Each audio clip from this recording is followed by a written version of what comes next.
Hey, good morning, good evening, and good afternoon to everyone here. This is Viper Strike 95 Flight Simulation, and today we got a pretty exciting stream for you guys. We're back on our Sunday DC-3 Around the World Trip Recreation Flight, and today we are doing leg number 54 of our journey. We're here at historic Quebec City, Charlie Yankee, Quebec Bravo, and today we're going to be completing our last leg for our preparation for our crossing of the Atlantic today. We'll be traveling up north from Quebec all the way to Goose Bay in Labrador. So I hope everyone's doing well today. The flight should be around, I believe it's going to be around 3.5 hours. Yeah, it should be around 3.5 hours. Should be our flight for today. So I hope everyone's doing well on this weekend and hope you guys had a fantastic weekend. So let's say hello to those in the chat. We have Colpar1, good to see you. And hello to all the lurkers in the chat. We got some great people here. So let's go ahead and show us the plan for today. So let me go ahead and get this set up for today. So basically it's just a simple flight plan here. We'll be traveling from Quebec. We'll fly over the city, Quebec City once again.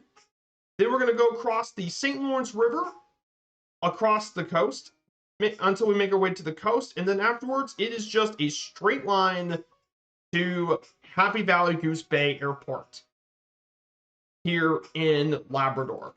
So just a simple flight today. It's a very simple flight plan, nothing really complicated. So we should get going here soon. Good to see a particle flight. So let's go ahead and get this DC-3 started. We're going to turn on the ground power, the beacon lights, position lights. I'm going to go ahead and put them at auto rich. So our cruise altitude today should be around 8,000, 9,000 feet today. We got a bit of a long flight, so 8,000, 9,000 feet should be good enough for today. Let's get this started. Primer, booster pumps. Get these nice and started. So you guys probably know the DC-3, very capable plane, has an extremely long service history. From the 1930s, some of them are still even flying to this day. 607 DC-3s were built. However, they were but for its military variant, the C-47, however, yes, this plane was also very popular with the military. It was the DC-3 was the C-47 in U.S. military service. And they produced over 10,000 of them. But the DC-3 was an extremely great all-around plane. It was fast. It had good range. It was reliable. It carried people in greater comfort. And this thing was powered by two very capable piston engines. Two very capable Pratt & Whitney Cyclones, and then later the twin Wasp engines, and it can cruise up to 207 miles an hour and can carry up between 21 to 32 passengers or 6,000 pounds of cargo. It can carry people at a range of nearly 1,500 miles, and it can even operate from the short runways. So you guys know the DC-3, an all-around beast of an airplane. It could do anything you kind of want this thing to do. There's almost nothing this plane can't do. So our heading for this one is going to be 79 degrees. So let me go ahead and set the desired heading.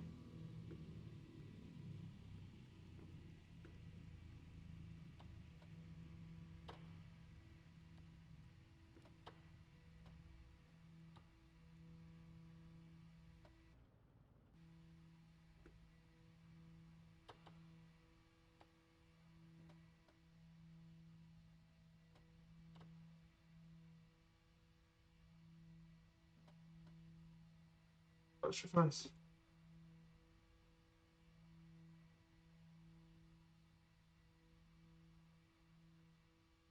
Gotta find where the tail is locked. .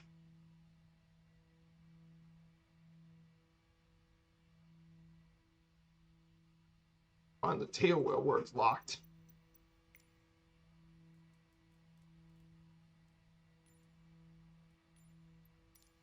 Oh. Okay. Tail wheel is locked, so.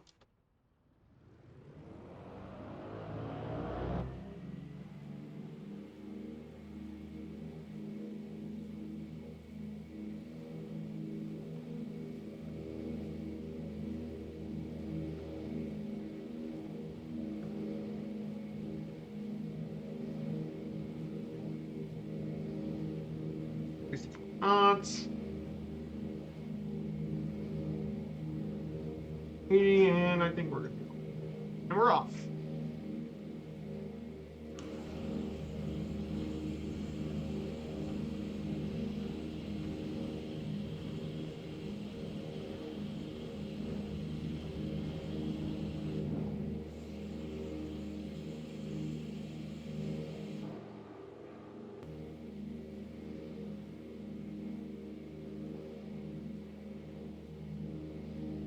So yeah, I hope everyone's doing well this weekend. So I hope everyone's doing well. And if you guys weren't aware, I have a VOD from Friday's stream up. This was during my stream of the Mighty F4F Wildcat. It was pre-released for Got Friends that just came, and it's gonna come out on it's gonna come out tomorrow on the 25th of September for $20 US, but I flew it. It was probably my new favorite warbird in the sim. And that's saying something, because I love the fine art spit, but I think the Wildcat might just be even better. And that's saying something. The only thing that's missing from the Wildcat is it didn't have an autopilot, but the Wildcat was so easy to fly.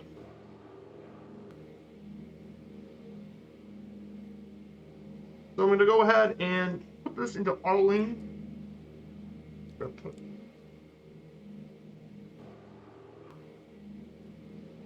Head, put the jar pop power, heading hold. Go ahead and make sure like this. Hey, good to see you, Liam. Good to see you, Liam. I hope you're doing well, Liam. So we're gonna make our way to Goose Bay today, but we are gonna be flying in Goose Bay. We're about to leave Quebec. I haven't tried any of the 3-engine planes yet. There's some really good 3-engine planes, but my favorite is the Junkers J52. The Junkers J52 is my favorite 3-engine plane in the sim. And believe it or not, if you guys aren't aware, the Junkers was actually, for the longest time, the plane I've flown a lot, before the DC-3. But they're my favorites of the old airliners, but very, very good. So yeah, J52, really great. You can get it from the marketplace. Oh, you have. But yeah, Junkers J52 is great. That's a 3-engine plane I recommend, is the J52. It's just so good. Tons of detail, beautiful modeling. It flies amazing. It can land on small strips. There's not much you can't do in a DC-3. You can't do much in the Junkers J52.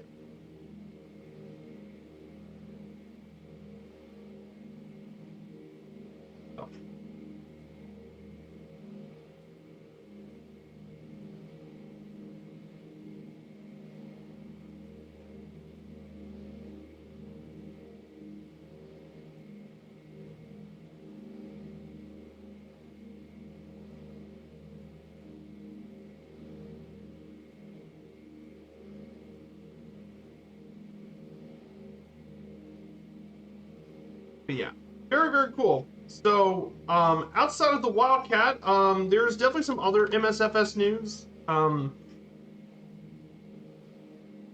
apparently SoFi has released their animals for Flight Sim. So yes, they actually worked on animals, which is kind of strange. But it's going to be coming out for $15 US or 12 British pounds. But they're bringing in animals, and they bring over 5,000 animals into 280 locations. This means they bring the world to life with new animals. They even include 5 new missions to educate about animals for educational voiceovers and discovery flights.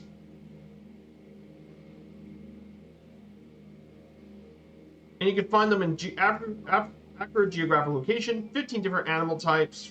Gotta cover different animal species. Every animal has their own sequence, given their free will for fun and viewing. 5 new missions, authentic voiceover, and it even works with the parallel 42 airfields. And free updates planned over time. And some of the animals include crocodiles, gorilla, blue whales, orcas, sperm whales, horses, cows, pandas, camels, kangaroo, goose, chimpanzee, and lions. What? They're bringing animals into the simulator? I haven't flown in 3 weeks, kind of. Consider flying. Ah, nice. Do you know one of the 3 engine planes has history in the movie industry? Ah, yes. The 4 tri-motor. Yes, the 4 tri-motor. Yes. Yes, the 4 tri-motor was one of them, and that crashed.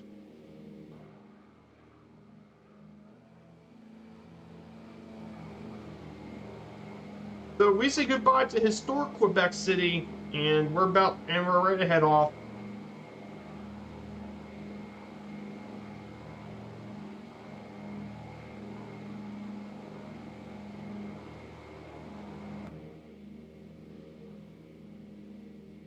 Hey, good to see Kingsman. What's up, Kingsman? Good to see you from Liverpool.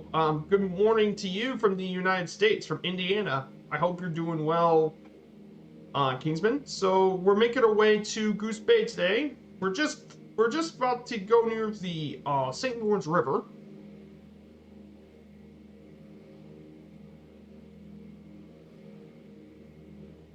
So got a bit of a ways to go for this flight.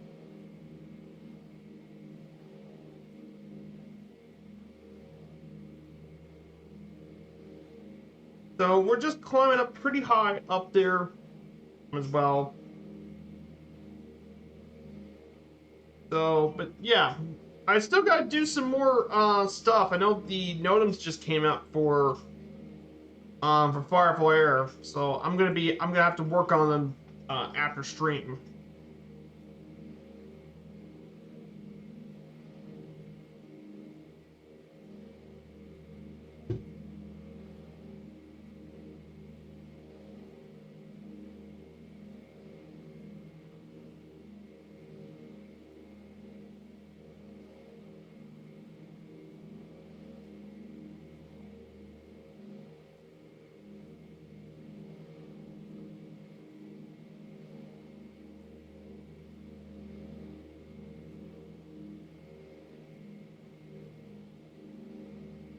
Yeah. Oh, you're winter wetter than the UK. Yeah, it's a little bit cold. The morning's a little cold today, Kingsman, but it's warming up right now, so the weather's not doing too bad here in Indiana.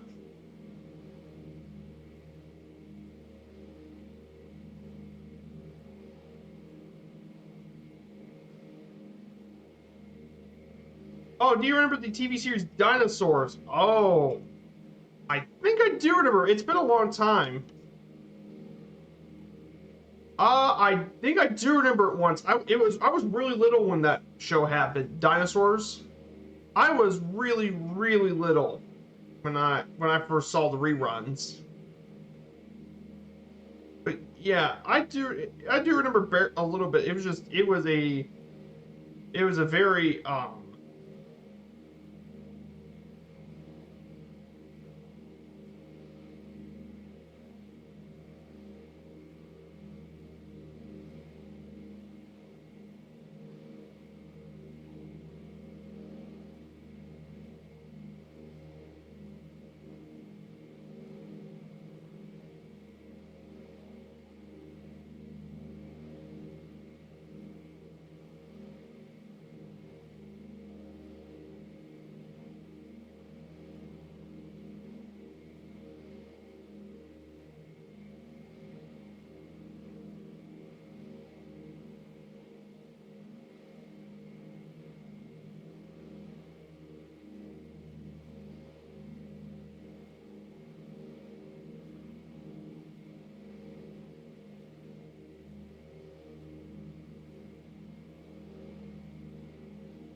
Yeah, I met a girl in MSN in Oklahoma, Viper Strike. I do not live near Oklahoma. I actually live in Indiana, not Oklahoma.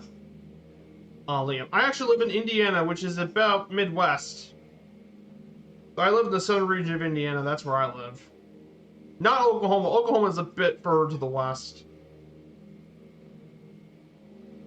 So. Oh, you play MSFS on console? I have actually. I'm playing on PC, mainly on the laptop. I have a laptop that is powerful enough to play this thing and stream too. So I actually play on the PC version. I'm gonna go ahead and start trimming down a little bit.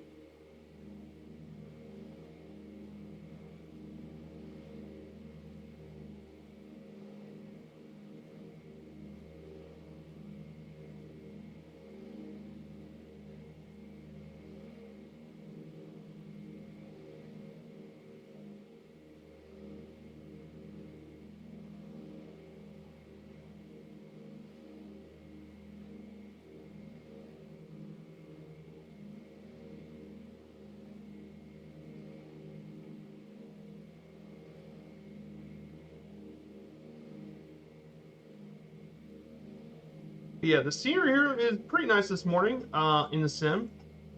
So, we'll get to talk about Labrador pretty soon. I got the slides for Labrador, so for today, so we'll be talking about the province. But before we do that, we'll be making our way up to not this upcoming waypoint, but the next one. Once we reach the next waypoint, then we'll be able to talk a little bit about Labrador.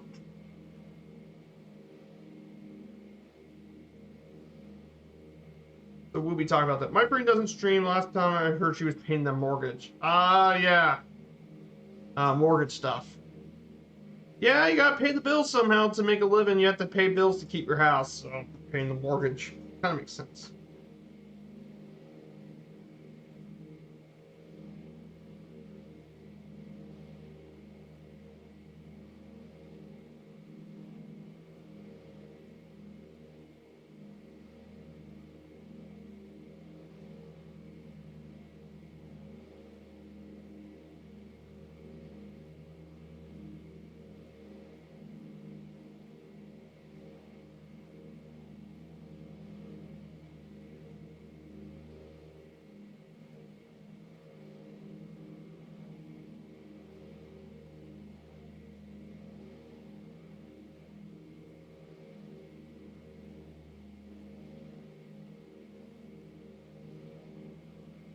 So right here is the mighty St. Lawrence River down below. It is the St. Lawrence.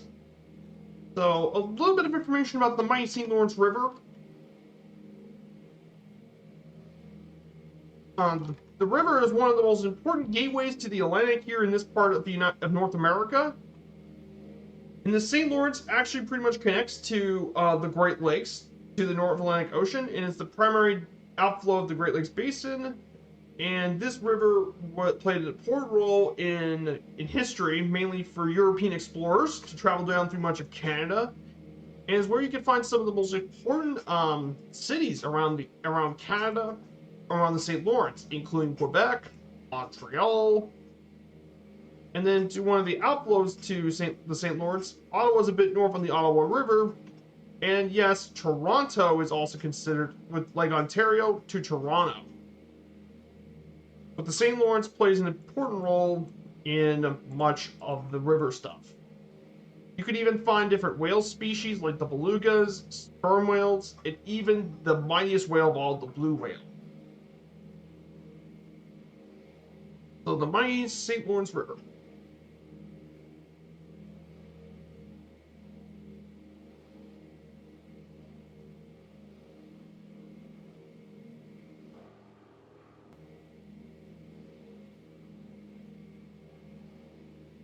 No, is that where the Exxon oil spill? No, it was the Exxon oil spill was a different. It was a different body of water. The Exxon oil spill was in the Gulf of Mexico, I believe.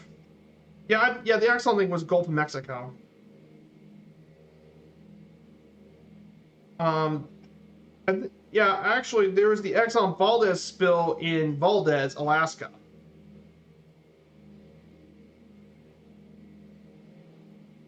It was actually near Valdez, Alaska.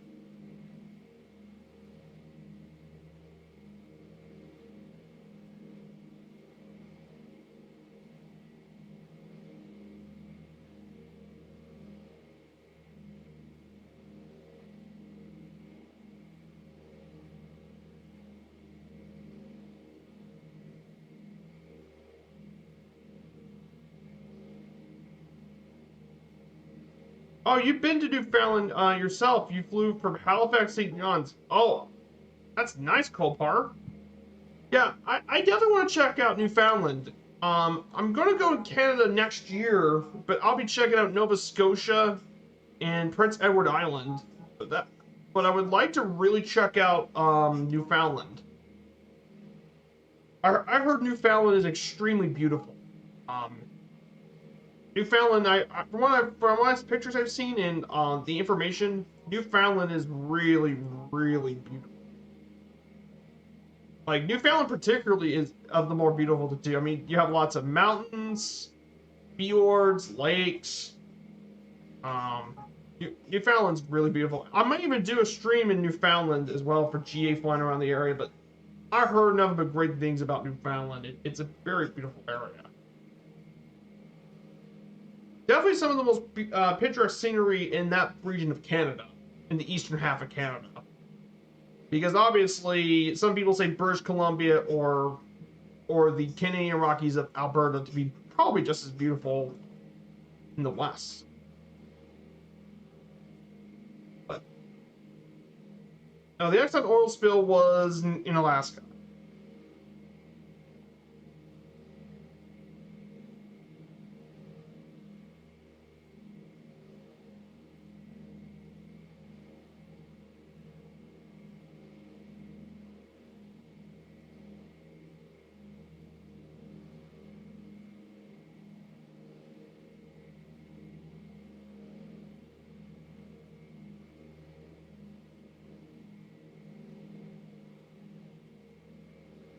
So yeah, I hope everyone's doing well and had a good weekend. If you guys had any really cool weekend plans for the weekend, um, do let me know if you had anything going on the weekend. Everyone's got their own plans and such.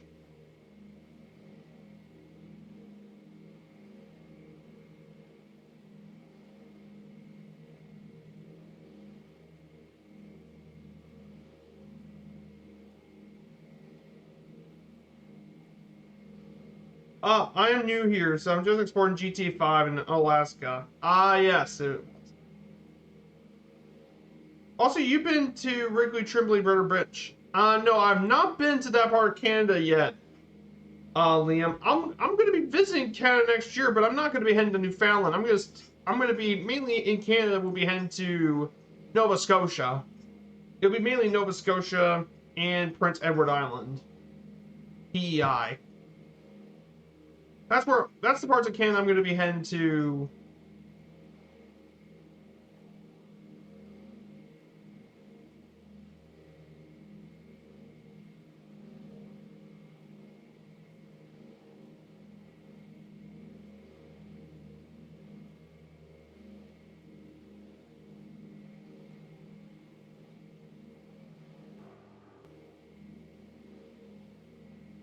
We're going to go ahead and make a turn.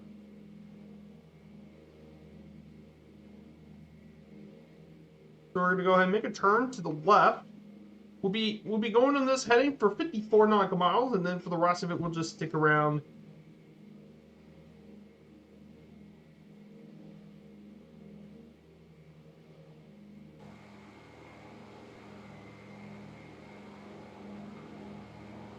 But yeah, beautiful area today, right in the mouth of the St. Lawrence.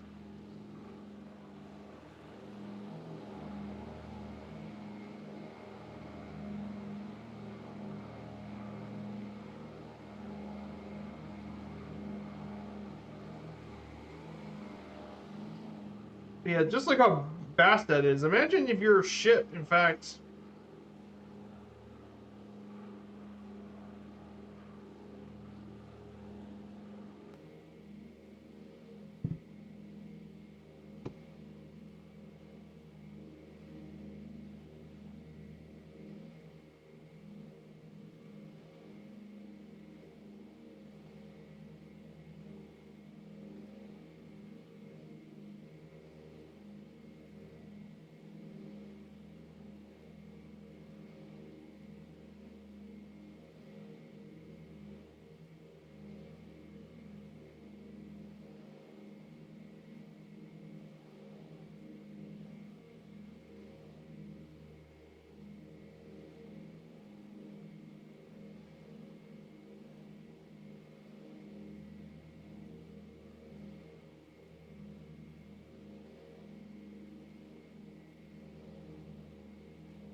So we're just going to continue on straight ahead for 54 nautical miles. So basically, we're getting to be near a bit about Canada as well. So, well, I'm going back to meet my new key coworker, key worker, and no friends.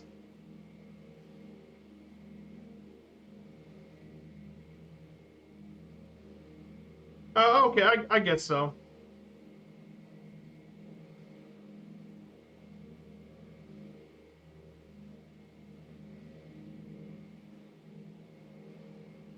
So we're gonna climb to 10,000 feet and probably stick.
Ah, you're doing work orientation. Ah, gotcha. Yeah, I never did any of the work orientation stuff before, so.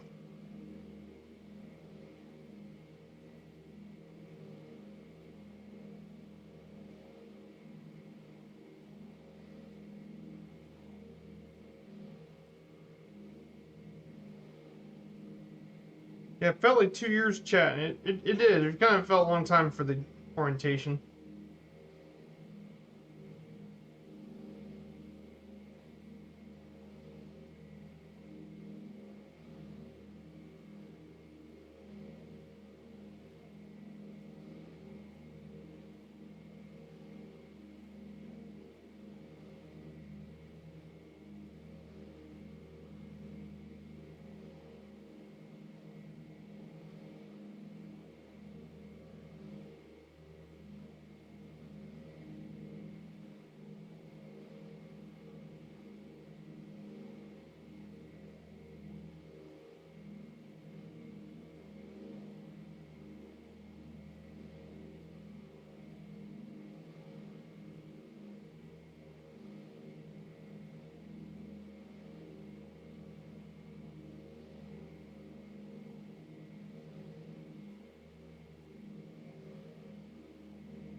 So it's not for me. One of my support workers been saying, "Ah, if you're other workers."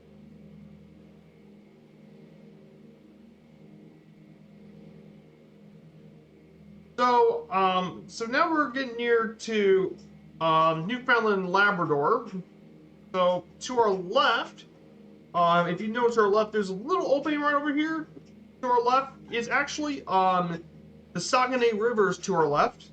And in fact, you get to actually visit one of the most southernmost fjords in North America here in Saguenay. And of course, you have Saguenay Fjord National Park, which is a very beautiful area of Quebec. That's definitely worth checking out and visiting around the area for sure.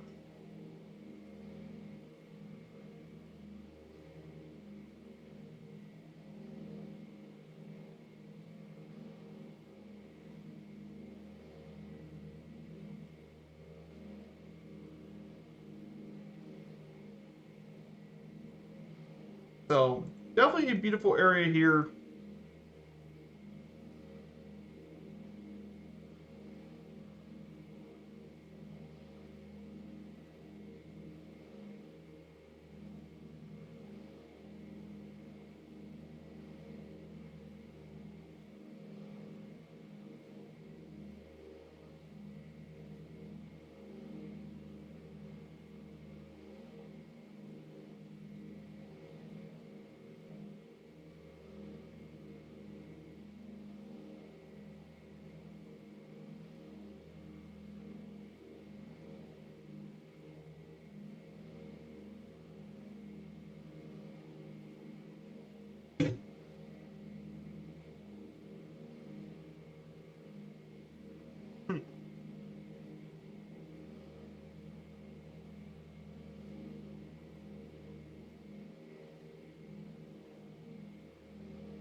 Last time I flew and spin the runway of my home air, used to fly this plane outside Cessna Sunday Group.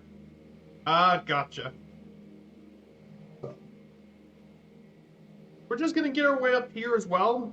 So some interesting other things about the DC-3. So the DC-3 itself actually started passenger service in 1936 with early U.S. airlines like American, United, Trans World Airlines, Eastern Airlines, and Delta ordered over 400 of them.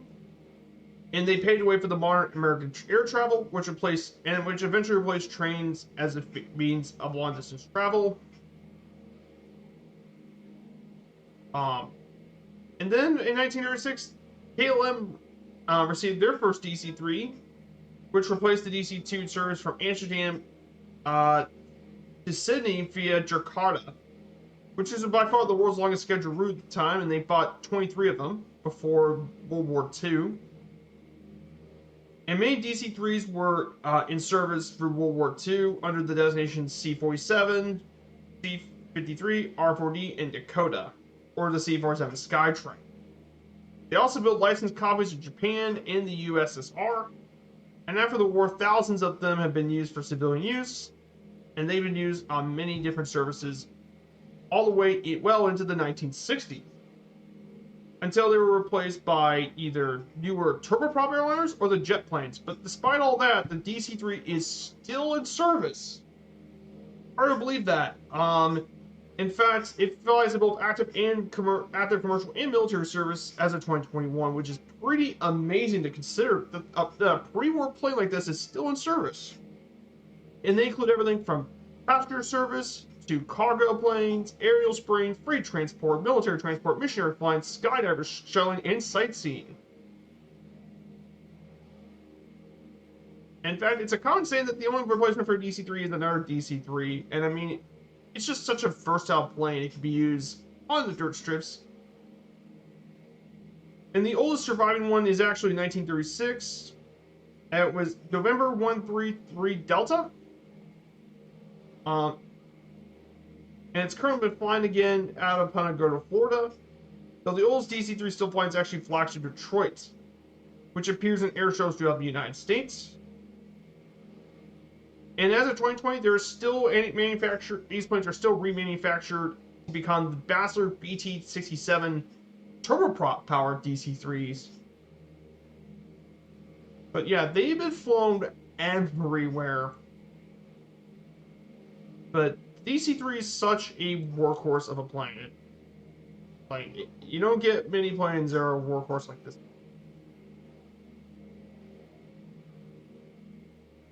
I flew all the way into Lockheed Martin to Unalaska. Yeah, Unalaska is beautiful. I'm gonna be. I've already been to Alaska once, Liam. Which for 7 days we visited Ketchikan, Endicott Arm,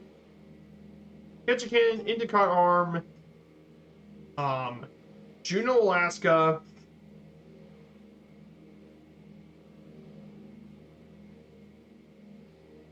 and Skagway. And then next year, we got a 14-day one. Then I'm going to visit Alaska again next year for a 14-day trip to Alaska, visiting Ketchikan, Juneau, But in addition, we'll also be visiting Huna, Skagway, Glacier Bay National Park, Valdez, Seaward with Kenai Fjords, and Sitka as well, which will be very, very cool.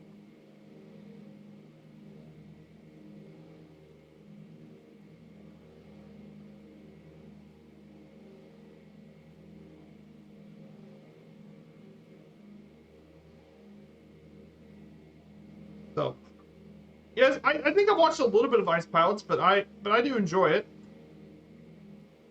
So I have enjoyed Ice Pilots, though I heard that one of the guys on the show passed away, though.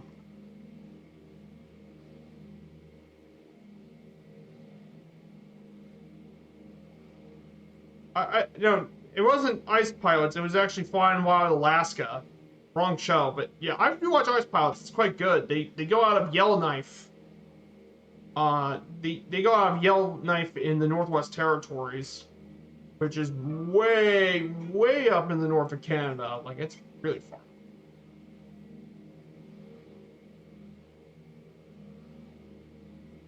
But yeah, they go way up north.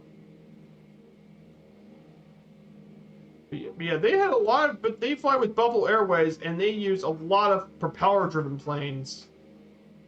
Like, they fly King Airs, CL-215 water bombers. They have C-46 Commando, the Curtiss Commando, the C-47s, and then there's the old C-54 Skymaster, which is the DC-4. Got a DC-6 in the fleet. They even got 8 Lockheed Electras in the L-180 Electras. But they have a lot of. But yeah, they flew a lot of different kinds of planes. But it makes sense though. Like in the Northwest region, like it has been so remote. Like it's pretty remote when they do a lot of the flights.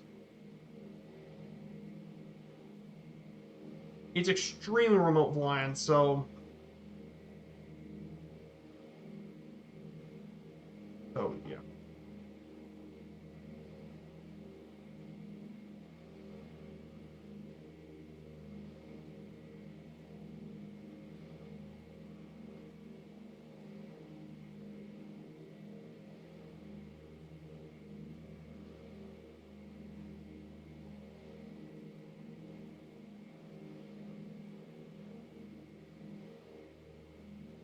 But yeah, flying and that sort of stuff is pretty dangerous, though. Flying in all that part of Alaska is definitely very, very dangerous.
Do you have a lurk bot or boss battle yet on your channel? No, I don't have a boss battle or lurk.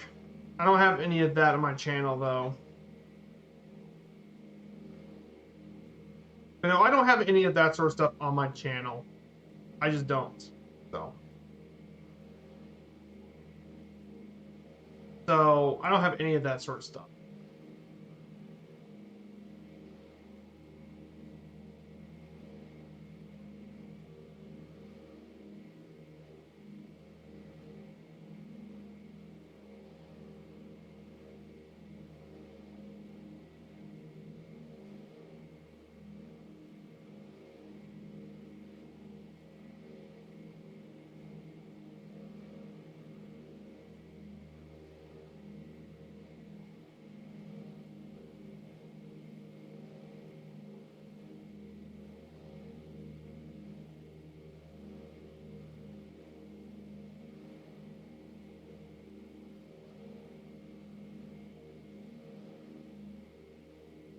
But yeah, I'm hoping that someday someone works on the Bastard BT-67 because the BT-67 basically is you take a DC-3 and you made it longer.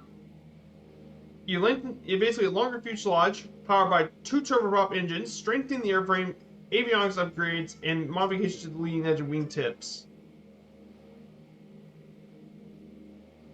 It might have less. It might have slightly less range, but then you could just put a long range fuel tank and just make it even more range.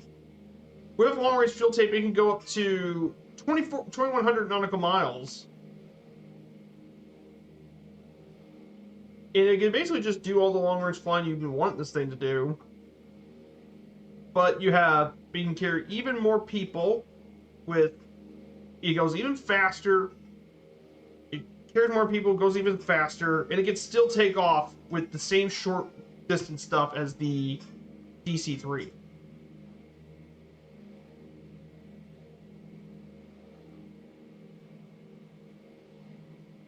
But yeah, you can just press exclamation point lurk. I do have a lurk command, but it doesn't work. So.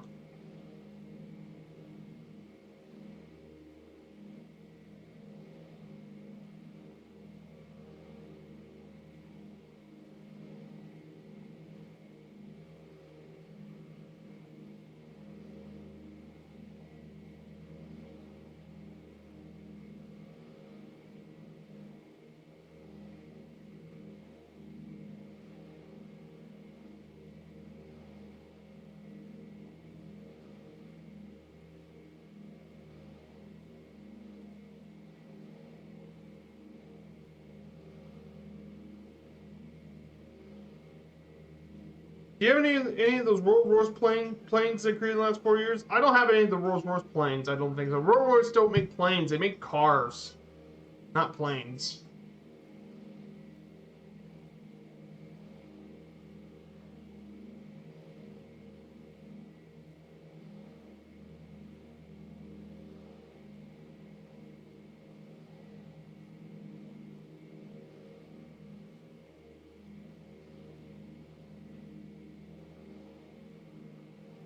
So we're gonna go ahead and turn left for. We're gonna turn right actually.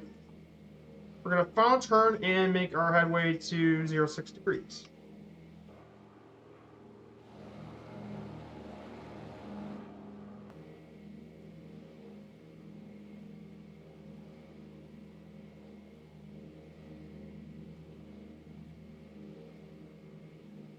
So we're finally going to make our way to Goose Bay. We're just 480 nautical miles out from Goose Bay, Alaska.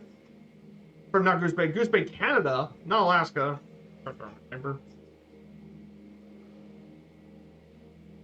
Hey, good to see you, Dougal. Good to see you, McTavish. I hope you're doing well. Here's a shout out to the Shadow Display team.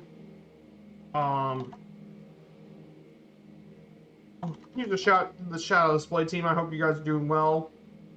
Check out their channel. I know they got a stream. They might have a stream up today on the Shadow Display team.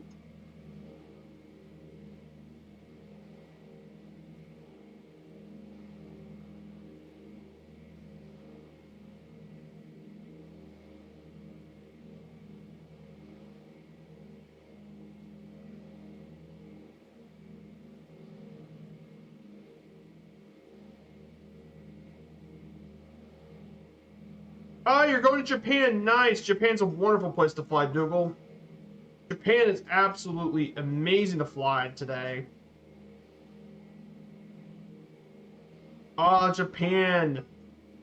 You're going to be flying from Tokyo Narita, and you're going to be going up through all of it, and you're going to stop at the VA hub at Chubu. So basically, you got a flight planned in Japan. So you're going to start at Narita International, just outside of Tokyo. Then you're going to go through RJTA.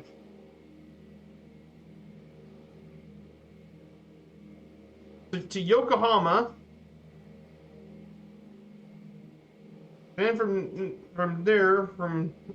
that, you'll be making your way to Shizuoka. You'll be probably going over Mount Fuji.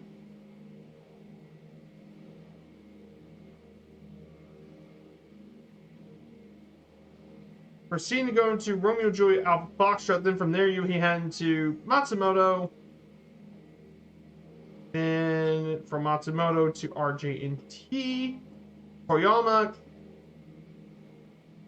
then Komatsu, and then make our way over to Shubu. Nice. Lots of value flying. They made the 4-engine Amelia Earhart platoon planes. With the Rolls Royce. Gotcha.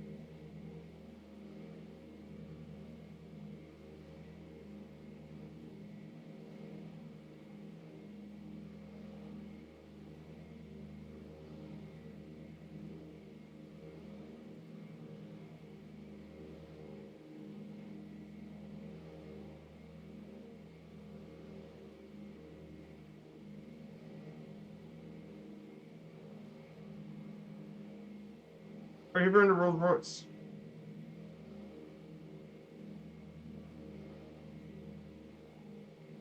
Yeah, there's Sagane down to the left. That's the Sagane Fjord I was talking about. Goes through the national park, through a fjord as well.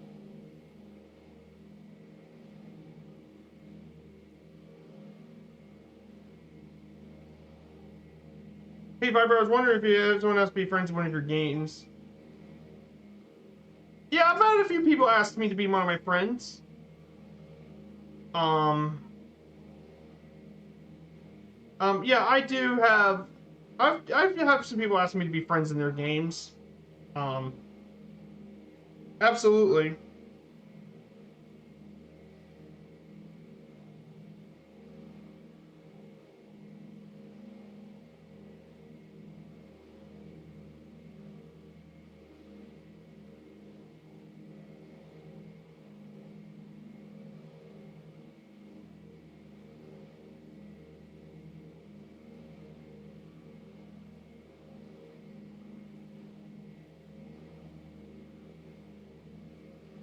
So yeah, like Google said, they only make aircraft engines. They don't make planes. That's what I thought.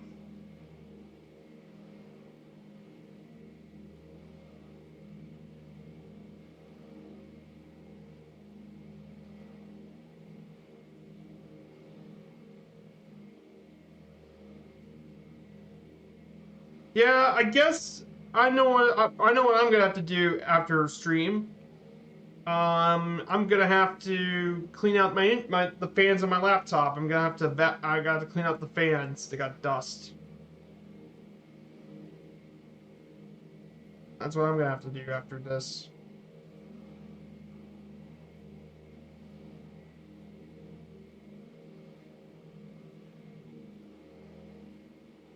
So yeah, I think it's about time we start on Newfoundland and Labrador today on stream. So let's go ahead and get our slideshow for today.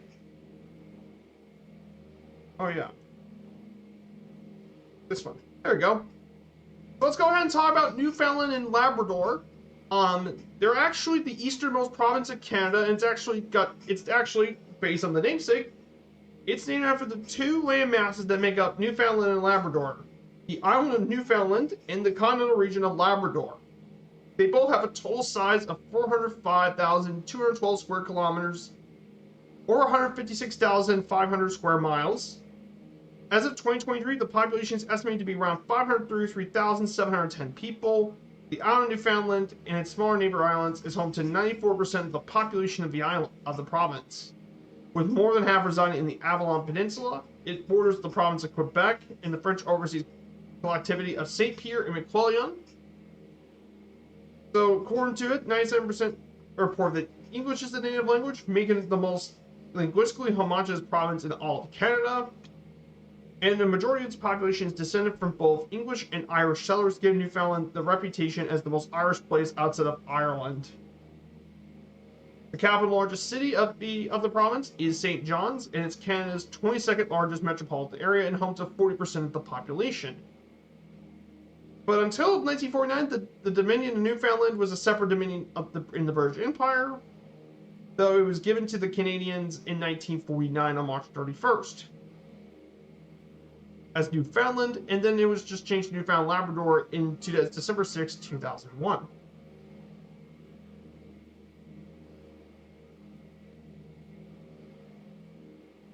Yeah, no worries, Liam. I'll be more happy to if you need to.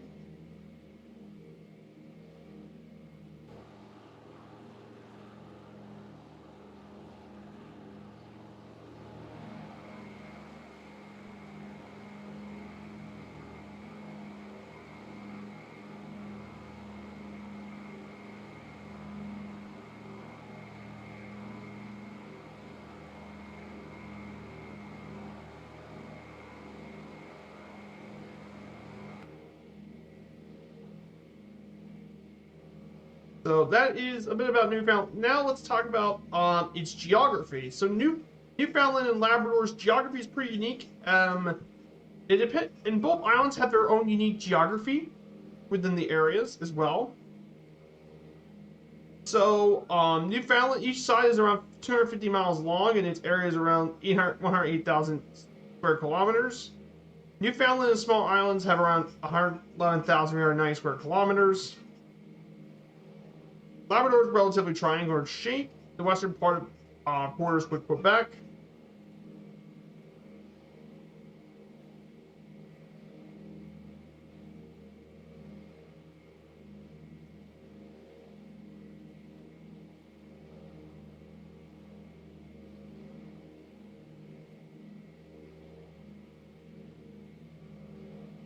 So as well. Now,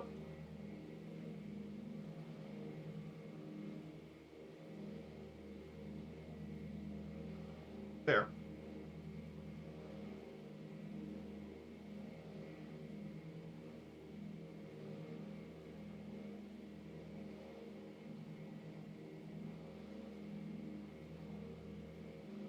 Yep. Newfoundland, in broad terms, has a cool summer subtype climate with the humid continental climate attributed to proximity of water. However, in the northern island of Labrador, it's actually classified as a polar tundra climate, and the southern half is subarctic. Newfoundland and Labrador contain a range of climates. Weather patterns include frequent combinations of high winds, snow, rain, and fog.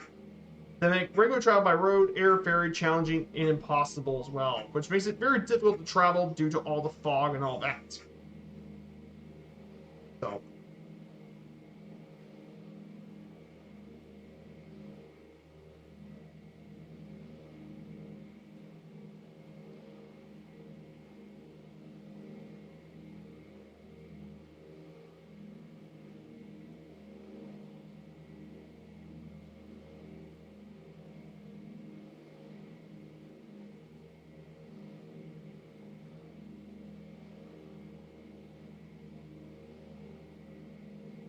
So, in addition to this as well, when you talk about some of the unique things about the island, believe it or not, Newfoundland, the island, is actually an extension of the Appalachian Mountains. In fact, it's actually the extreme east of the Appalachian Mountain system. So as a result, you can see lots of mountains and fjords all over the island of Newfoundland. So it creates some beautiful scenery and stuff. It's definitely worth checking out in Newfoundland. And it's also home to all sorts of animal species, including from polar bears to chipmunks, shrews, moose, hares, Arctic wolves, foxes, bulls, black bear. The province is home to all sorts of wild animals as a result.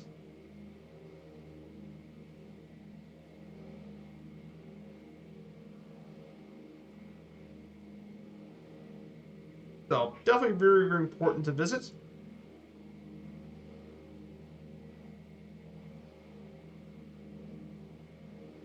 But the history of Newfoundland and Labrador, the history of this province goes back to the Native Americans. But humans started inhabiting the province can be traced back to 9,000 years, as the main archaic peoples were sea mammal hunters in the subarctic and prospered along the North Atlantic coast of North America from around 7,000 to 1500 BC, with settlements including longhouses and boat-top temporary season homes, and they engaged in a lot of long-distance trade. However, they were gradually displaced by the people of the Dorset culture, the late Paleo-Eskimo people, and a number of their sites have been discovered on the island that they might be the most numerous Aboriginal people. and they thrived from 2000 BC to 8000 AD.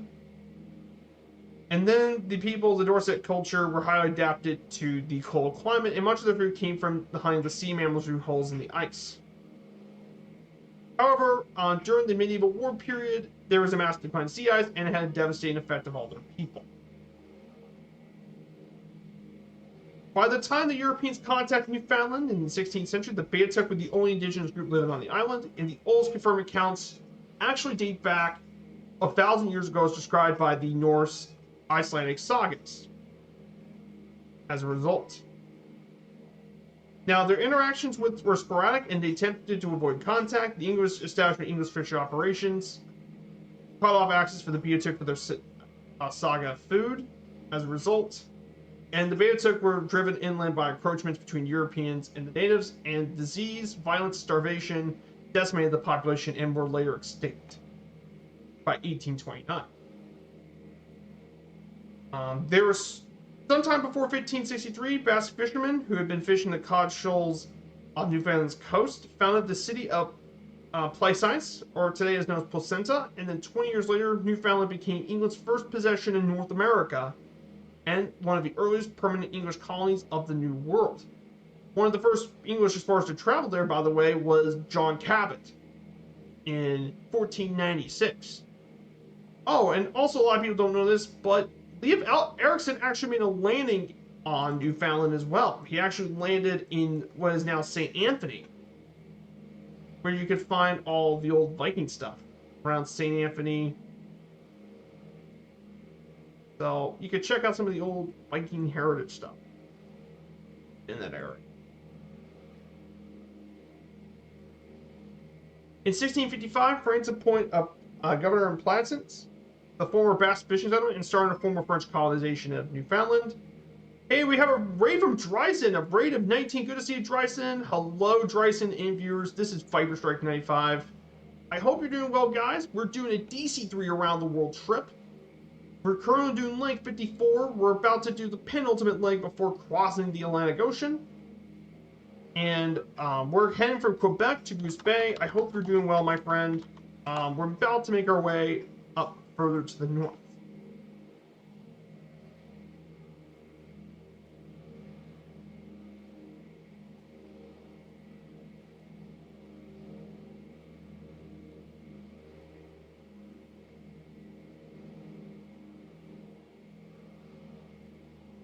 So here's the ship. But yeah, the flight's going well. We're covering Newfoundland's history of Newfoundland and Labrador. So we're covering its history. So we're currently right now 439 nautical miles away from Goose Bay. We'll be getting there around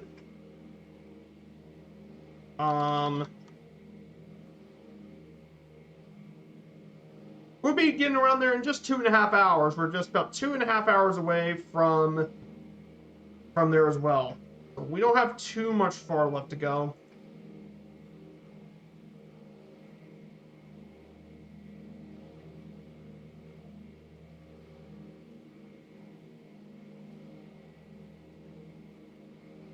So good to see you guys. So if you guys are aware, I'm Viper Strike 95. I've been streaming Microsoft Flight Simulation since 2021. I've been doing GA flights, virtual airline, general aviation, and historical flights. Stream 3 times a week on Wednesdays, Fridays, and Sundays here on Twitch. So currently, right now, we're traveling our way up to Goose Bay. So France actually started their colonies in 1655. And as a result, there was a bit of unease between France and England. And then in 1713, in the Treaty of Utrecht, France acknowledged British ownership of the island. But Newfoundland became a major conflict during the 7 Years' War between Britain, France, and Spain, due to all of them trying to get their trade and all that. Eventually, though, the British do get their territories as well. And eventually, the British kept it, thankfully. For the British, they got to keep it. And then it became fully a British colony. The founding proprietor of the province of Avalon, George Calvert, intended to be a refuge for this persecuted Roman Catholic co-religious, but like his other colony in Maryland, it soon passed out of the covert family's control, and as a result, the majority Catholic population that developed thanks to Irish immigration in St. John's was subject to the same issues that applied elsewhere in the British Crown. And as a result, Newfoundland became where a lot of the Irish people actually settled during the time. Then after the war, the Napoleonic Wars in 1815, France and other nations re-entered the fish trade, and abundance of cod got at international markets, price dropped, competition increased, and the profits were evaporated as a result. And then continuing on from the 1880s onward, after the fishery revived, the cod fishery fell to decline. There was a lot of immigration and left their homes. Most immigrants moved to Canada, made to find work in Nova Scotia, and all that. There was also a fire in 1892 in St. John's and left over 12 homeless. And then the province went through a couple of reforms in the 20th century. 1907, Newfoundland became a dominion status with self-government within the empire. In 1914, economic conditions seemed favorable for reform. In a little over a decade, exports, imports, and state revenue had more than doubled. And then Newfoundland also participated in the First World War as well. Out of 250,000 people, Newfoundland offered up over some 12,000 men for imperial service, and they served mainly about a third served in the 1st Newfoundland Regiment in the Gallipoli campaign. And they were nearly wiped out at Beaumont Hamel during the first day of the Battle of the Somme. Which, if you guys aren't aware, on the first day of Somme, it was one of the most brutal battles of the First World War. Was the Battle of the Somme. It lasted 140 days actually, and it's one of the deadliest battles in human history. On both sides, over 1 million people died on both sides of the conflict. It was some of the most brutal fighting in the First World War. Then after the war, and with the stock market crash, the international market for much of its goods were decreased dramatically, and it dropped a lot of its profits and exports. And fishery also suffered heavy losses due to the cod being not very much. And as a result, and eventually, the British had a choice, and they chose to actually return back to direct colonial rule.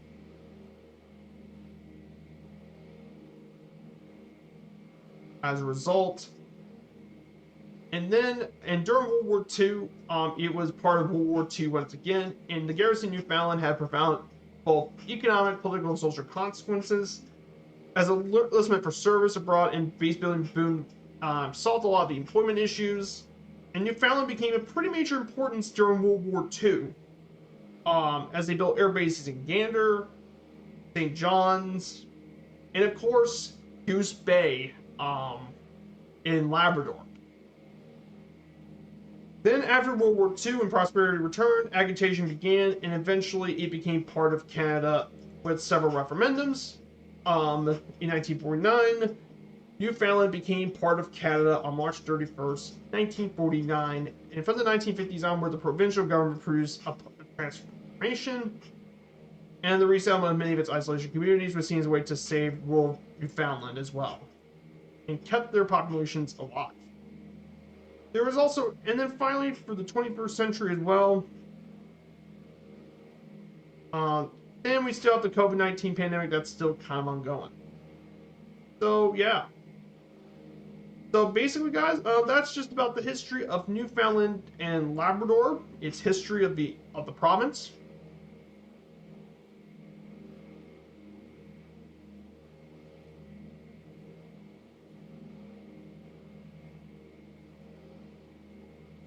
Let's see outside here. Let's see the outside cockpit.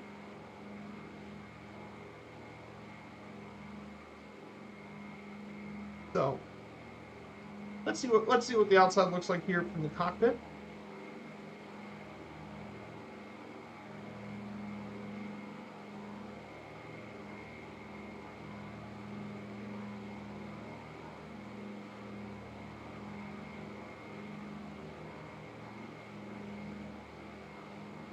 Yeah, everything's looking pretty good here.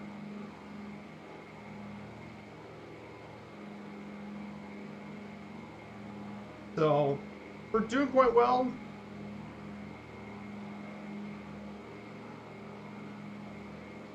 So that is about our history. So we're just about 420 nautical miles left to go.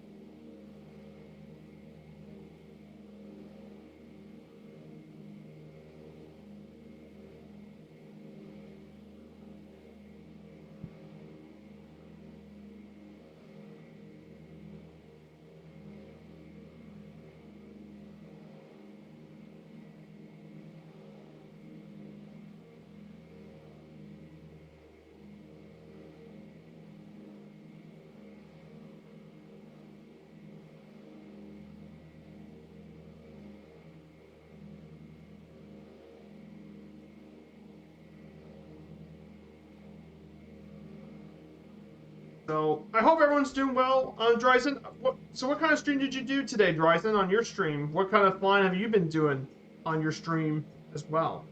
I know you had quite a bit of stuff going on your stream today, so kind of curious what you've been doing.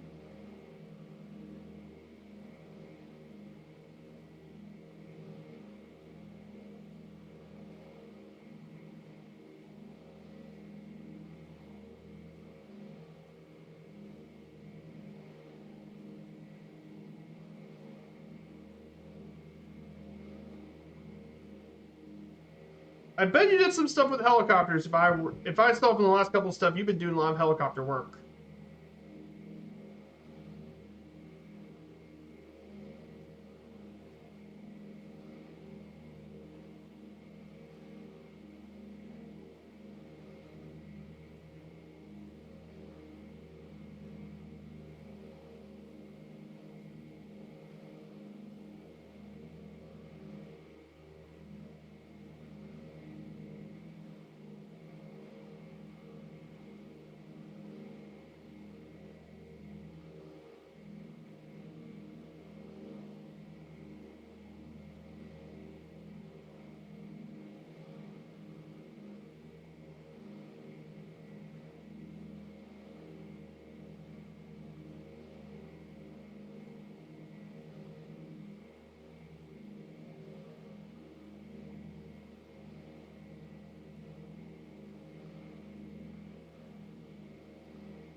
So yeah.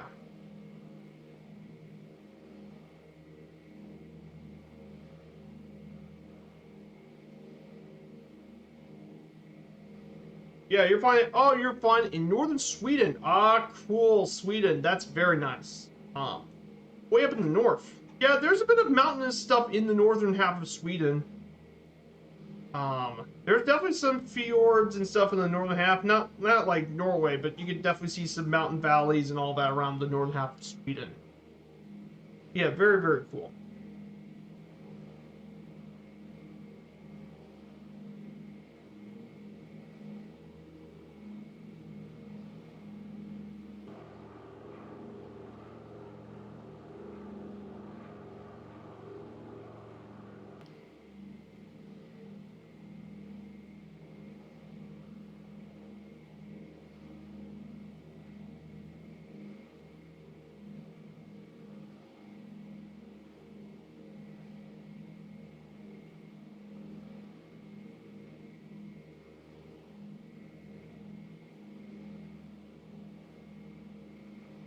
So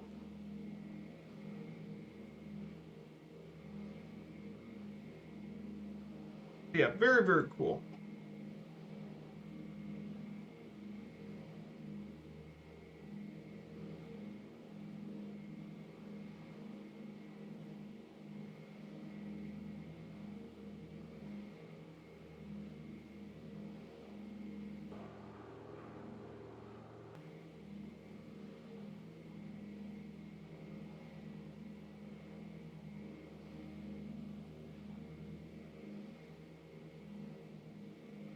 Hey, we have the steak salad here with the follow. Good to see you, steak salad. Welcome on in, my dude. Thanks for the follow. We're making our way across the DC-3. We're making our way from Quebec City over to Newfoundland, Labrador today.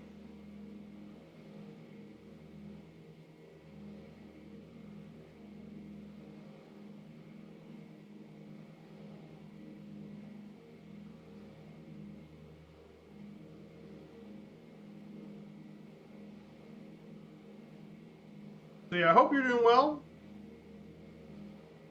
So I do have my Discord here. If you guys want to join along, I have set up my Discord here. So if you guys want to join along, I have set up a Discord here in the chat for you guys. If you guys want to join in, I got my Discord.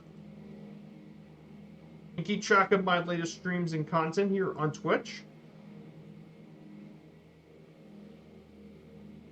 I'm going to go ahead and check on my fuel situation here. So far so good. The tanks are pretty good. Oh, thank you, my dude. Yeah, I've been doing this historical stuff since 2021. I've been doing this since I first started streaming back in the old days. Always been doing historical information in streaming stuff. Always been doing that sort of stuff for a very long time.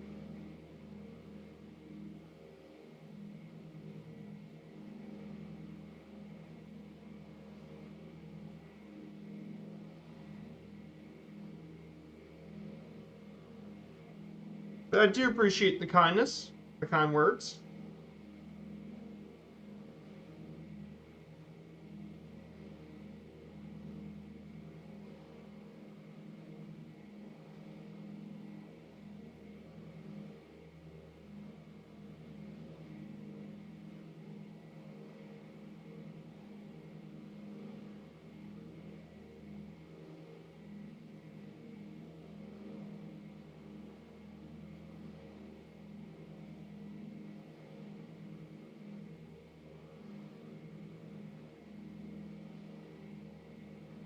So we're just continuing to fly up here for a bit.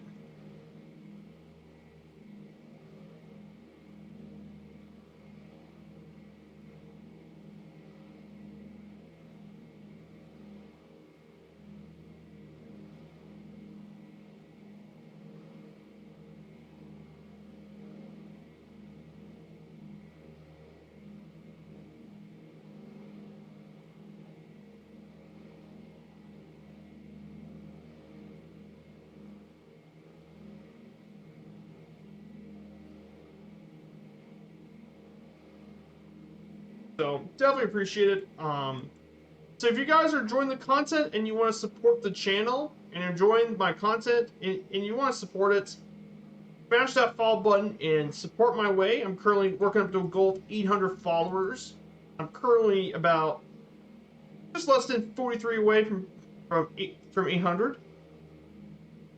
So definitely support the channel by smashing that follow button. I also have the Discord if you guys ever wanted to join in. I got it set up.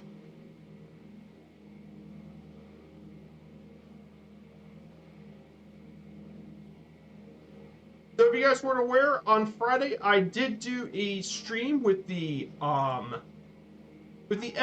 Wildcat. I did do a stream with that on Friday. Very fun stream. The Wildcat was such a great plane in this. Love flying the F4F.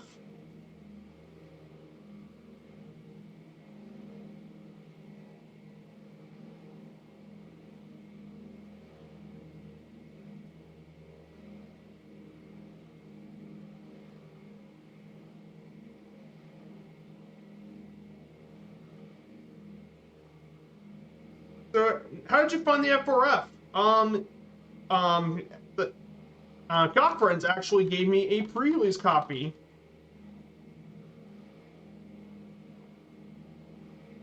So I got it because Got Friends gave me one. So I asked John, who is the one of Got Friends, he's the head of it, and asked, how do I get a pre-release plane? So he actually gifted me a F4F.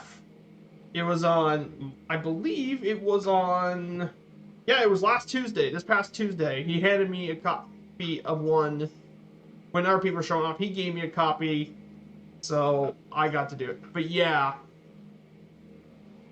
Oh yeah, the F4F is really, really good. It might just be my new favorite warbird in the sim, and I'm not really a warbird guy, but I really, really do enjoy the F4 Wildcat. It is a bunch of fun to fly. It has been a very, very fun plane. Very, very much enjoyed.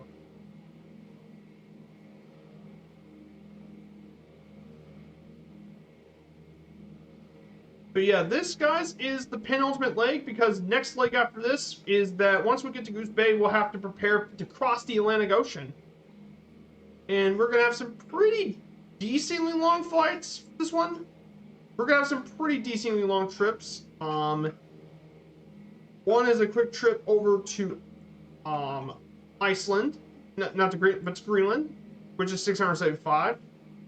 Then from that to Reykjavik is about 692 nautical miles. And then from then 646 for there. So for the next three legs is going to be about 600 nautical miles each, which is going to be around 1,800, 1,900 nautical miles. I'm thinking that's right.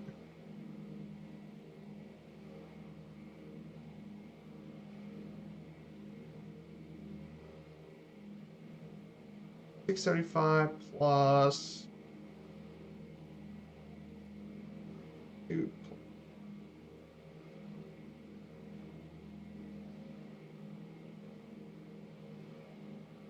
It's going to be about 2,000 nautical miles to cross over from Goose Bay over to Wick, which will be our main crossing back to Europe.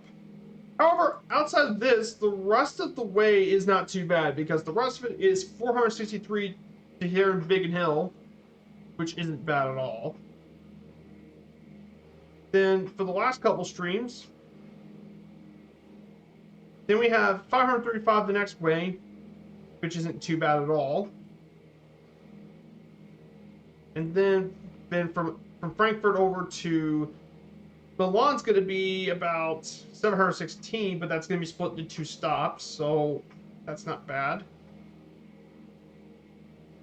And then finally from Linate to Geneva and to Sion is just 538 nautical miles, which isn't bad at all.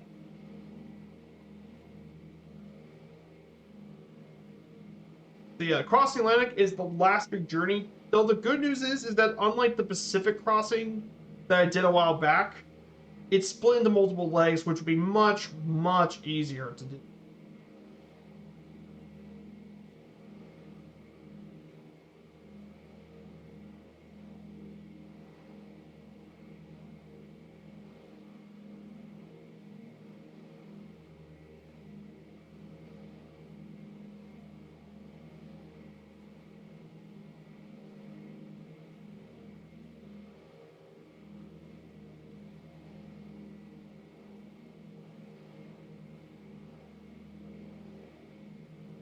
Yeah, the rest of it isn't too bad. Yeah, it looks fantastic. It is fantastic as it looks, Dryzen.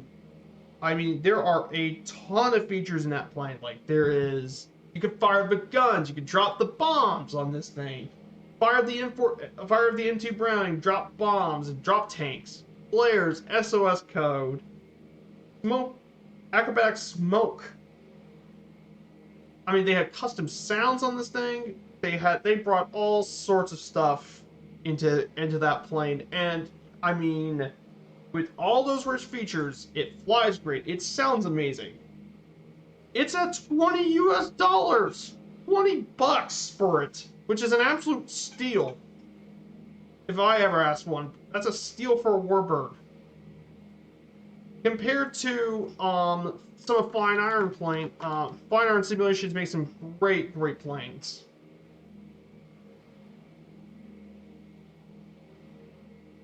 For example, Fine Iron has made some amazing warbirds. In comparison, the F6F Hellcat, the big brother to it, is about $30, which is $10 less, and I bet that F4 has even more features than the Hellcat, which is pretty insane. Like, Godfriends has really raised the bar with their releases. I mean, between the F4, the Double Ender, the Vilga, and the Optica, I mean, God Friends has really, really stepped up, and they did so big time. Yeah, very, very excited for what they can bring to the table. Very, very excited.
So let's see the outside, because it's been a while since I've been to the exterior views of this thing.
Hey, Planet Neutral, good to see ya. Let me get a shout out to my dude, Planet Neutral. I hope you're doing well, my dude.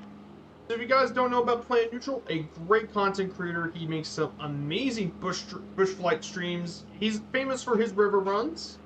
He does his river run stuff nearly every single Sunday. And I believe you're now starting a new one tonight. I got your notification. You're going to be doing the Murray River, the longest river in Australia. Should be very, very nice. Should be a great stream as always.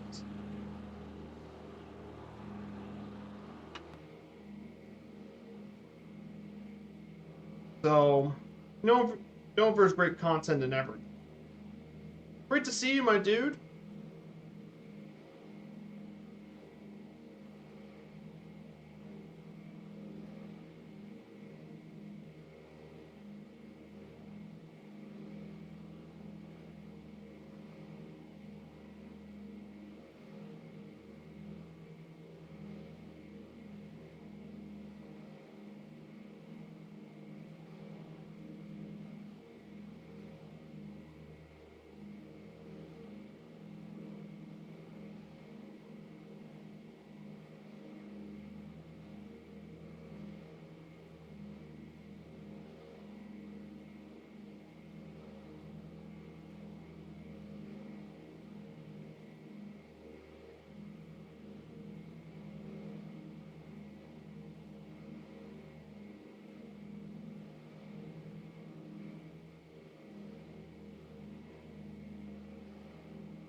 Hey, good afternoon for you. Yeah, 54.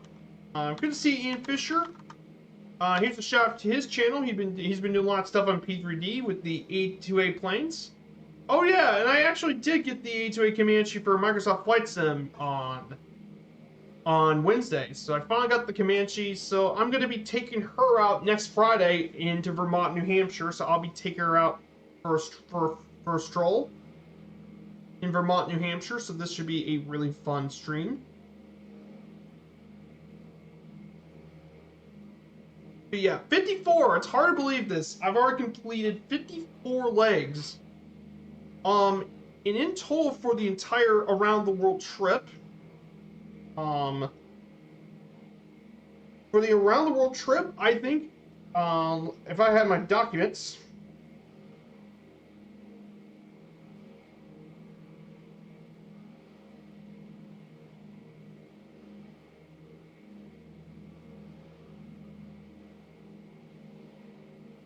I believe total, including the final leg of the trip, the total leg is going to be, let's see, the total legs.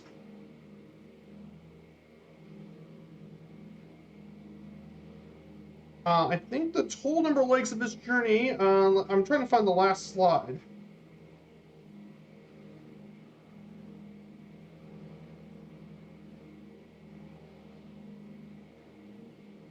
The total legs are 65. 65 total is going to be 65 total. So I only need to do, after this leg, 55, 56, 59, 61, 63, 64, 65. 11 more legs left to go. That's it. 11 more Sundays. 11 more legs to go, which is pretty amazing, Planet Neutral. I don't have that much further to go, and technically, if I play my cards right, how many more streams? Let's see. 1, 2, 3, 4.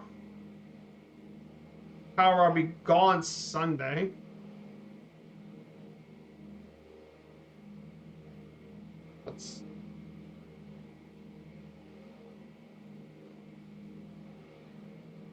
Okay, let's see. 1, 2, 3.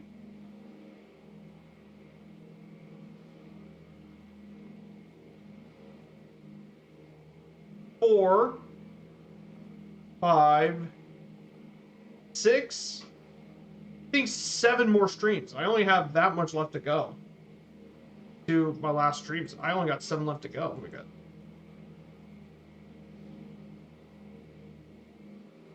1, 2, 3, 4,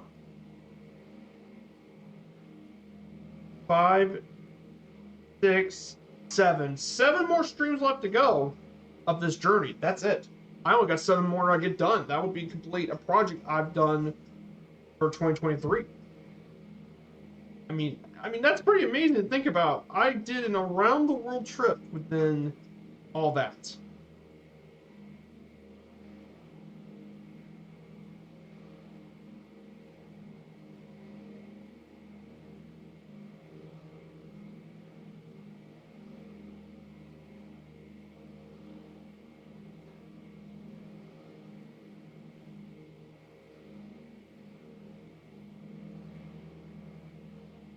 So yeah, that's pretty crazy to think about.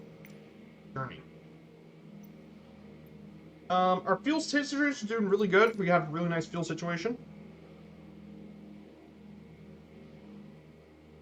But yeah, afterwards I'm gonna have to clean off my computer fans a bit. The temperatures are getting up there right now, so I'm gonna try and just, because remember I got a laptop and I don't have like any of the water cooling stuff, so I have to clean up the fans every once a couple months. Every couple of months. Like every 2 or 3 months it would be.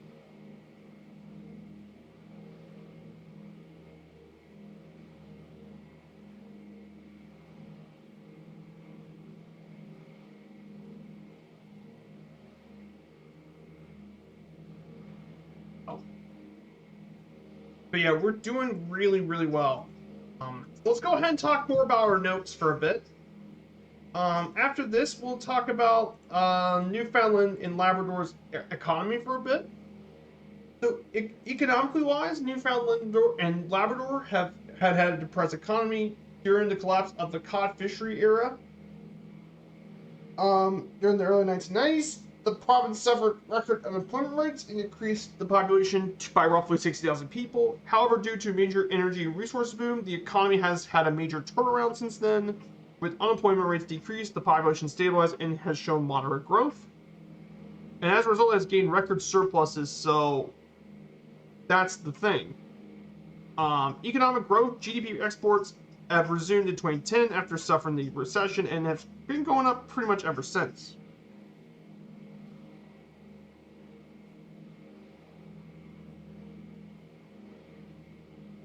So, as a result. And a lot of that has to do with some of the economic stuff. So the primary sector includes oil production on the platforms of Iberia, White Rose, and Terra Nova oil fields. It was around 110 million BBL, or 17 million cubic meters, which contributed to more than 50% of the province's GDP in 2006. And its value is estimated to be $36 billion. This will increase with the latest project of Hebron of the oil field. So it turns out Labrador actually has oil fields. The mine sector is also growing with the iron ore mine in Wabush and Labrador City, and the nickel mine in Voisey Bay, total value of $3.3 billion worth of ore in 2010, as well as Duck Pond producing copper, zinc, silver, and gold in 2007, and mining accounted for nearly 3.5% of the provincial GDP in 2006, and it produces 55% of Canada's total iron ore, as well as quarries producing dimension stone like slate and granite account less than $10 million worth of material. Fishing is still important as it contributes nearly to $440 million to GDP, with fish like cod, haddock, halibut, herring, and mackerel were around 19,000 tons, as well as shellfish accounting for 101,000 tons of fish, and also aquaculture too. Agriculture is limited to areas south of St. John's, Cormac, Wooddale, and Musgrave Town in Newfoundland. But they produce wild blueberries, partridge berries, and bake apples were commercially harvested, as well as used in jams.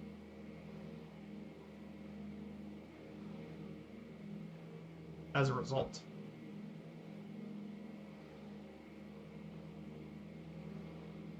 And then when you look at its secondary sector, newspaper is produced by one of the paper mills here in Corner Brook, which is around 420,000 tons of paper per year. And the value exports greatly from year to year due to market pricing.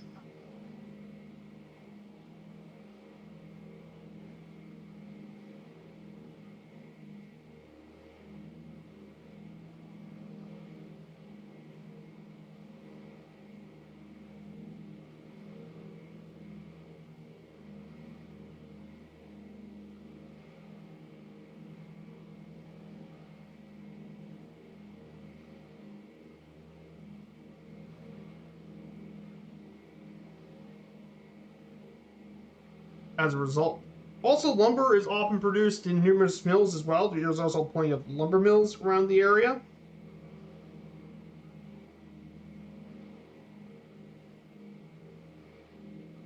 You can find lots of labor mills, seafood processing, oil refinery, and more.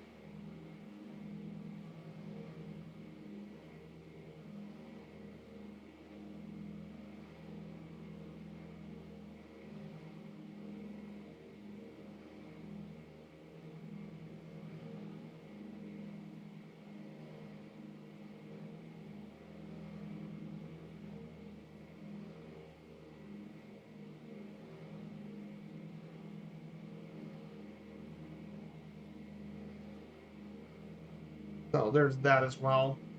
And then finally, we have the tertiary sector. Service industries that account for the largest share of GDP is actually in the services industry, especially financial services, healthcare, and public administration. Other significant industries include mining, oil production, and manufacturing. The total labor force was around 261,000 people in 2018, and per capita GDP was $62,000 higher than the national average, and third only to Alberta and Saskatchewan. And a major significant contributor to it is tourism. Lots of tourists come visiting. In 2006, nearly 500,000 non-resident tourists visited the province, spending around 366 million, and that's increased to nearly 575 million. And it's most popular during the months of June and September, which is the warmer months of the year and the longest daylight hours. As a result, so tourism is a big deal when it is to Newfoundland and Labrador. And I'm going to be visiting the province next year, so I'm not going to be visiting Newfoundland or Labrador, but I'm going to visit the maritime parts of Canada.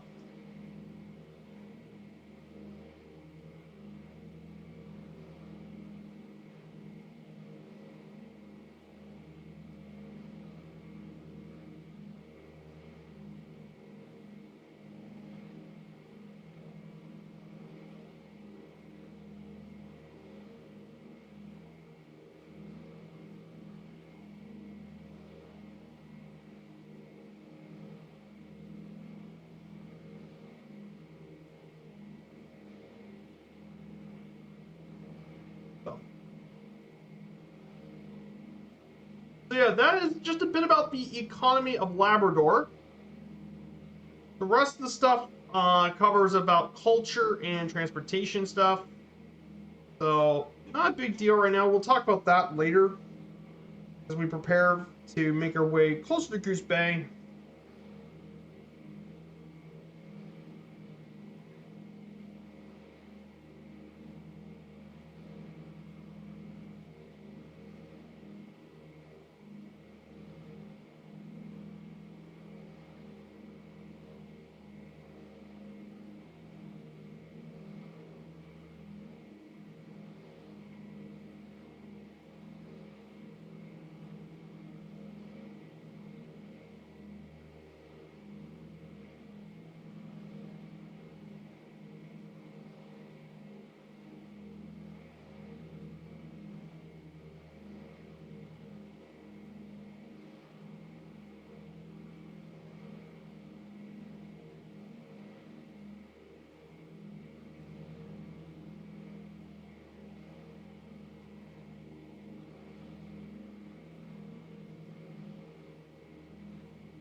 Yeah, this has been a great stream, guys. I'm very glad to have you guys here. I hope you guys are enjoying the stream as much as I am today. I know this has been a pretty crazy flight, all things considered. Well, yeah, I've been really enjoying this flight. 10,000 feet above. I mean, we're just 322 nautical miles left to go. And we're just about under 2 hours left to go. ETA under 2 hours left to go on this DC-3 trip. So we're about to leave the St. Lawrence River, and we're about to ready to head back inland into the last parts of Quebec. So.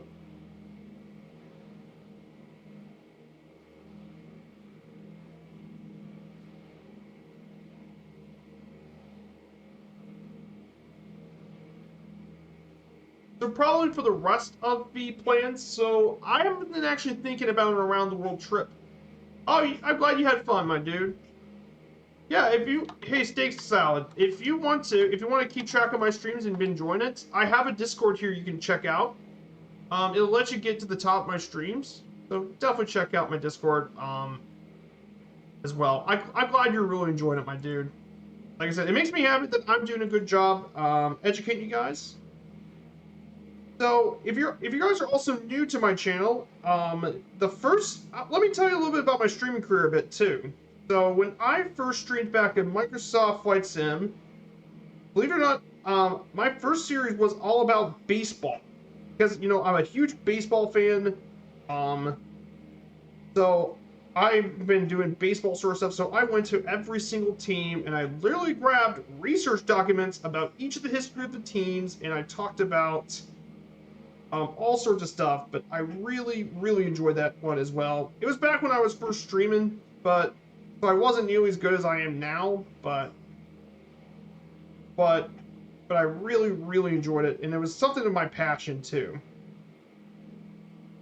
So really enjoyed it. I hope I may do one like this next time, but instead of baseball, it may be American football, since it is the most watched sport in the United States.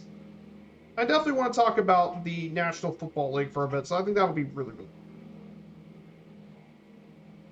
And then I also did another previous historic flight. Nightstep suggested this to me with the Yonkers J52, and we did a recreation of the 1926 Berlin Beijing trip for 1926, where they flew Yonkers to from Berlin, Tempelhof, all the way to Beijing. We had to fly across Poland, Lithuania, Latvia, Belarus, and then the most of it is through Russia.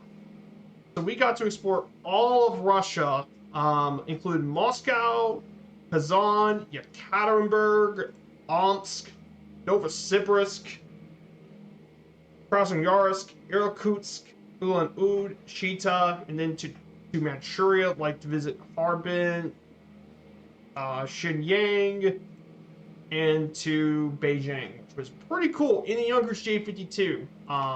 Very, very cool journey we got to do. But a lot of it was before the Russian invasion of Ukraine was a lot of the planning. But I still really enjoyed it. I got to visit the interior of Russia. Definitely a very interesting place to visit.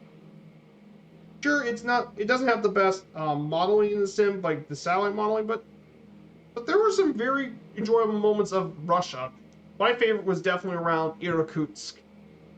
Between the mountain range there and Lake Baikal, man, that is just beautiful. Lake Baikal is absolutely stunning.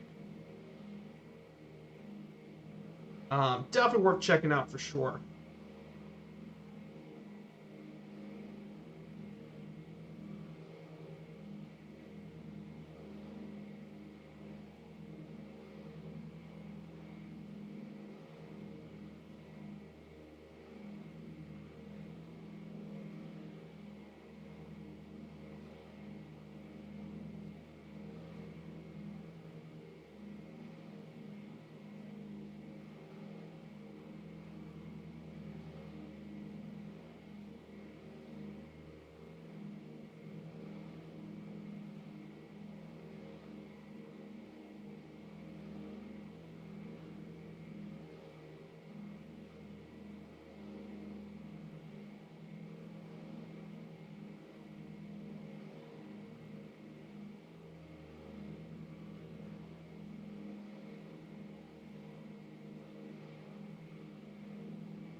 Yeah, pretty cool stuff. And then I also done in the past for Firefly Air. When Firefly Air really came on, I did. That's where my content really grew, was during the times I was doing Firefly Air stuff. So I've done a lot of stuff with the virtual airline Firefly Air. If you want to join our virtual airline, here it is, !FFA in capital letters. But I've been doing streams for Firefly Air as well.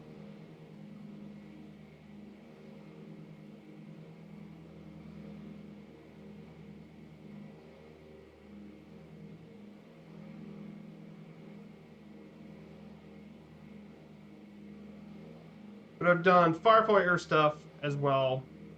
And that's my Wednesday streams. I do a lot of that, which is fly the virtual airlines and just fly the airliners in like the 737 family and the ATR. but that's what I've mainly been doing during the days that I stream on Wednesdays. Fridays are the main GA streams, but I also done a lot of Firefly Air stuff too. Mainly, I used to do the achievement sort of stuff on FFA. I've been doing a lot of the achievements.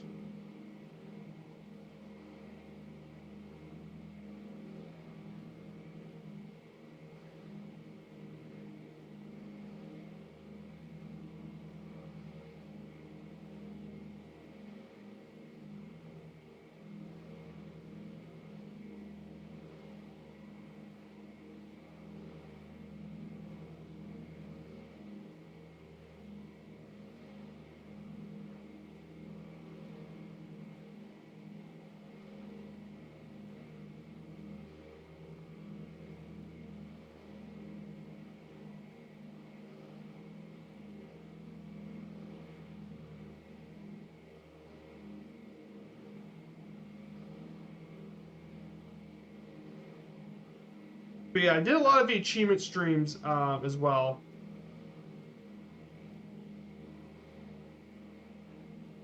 But yeah, pretty cool stuff. But not sure my message went through, but I did join it. Yeah, your message went through. I saw your Discord thing. Um. Oh, you bought a HOTAS from Thrustmaster. Nice. But it was so intimidating. Hey, no worries, my dude. I'm more than welcome. I'd be more than happy to help. If you have any questions, I'm more than happy to help. With it. Like I said, when I first bought this sim, I was actually not playing on a joystick and stuff. I actually played on my controller for my first time in Flight Sim. It sure took a little bit of getting used to, but it wasn't too bad.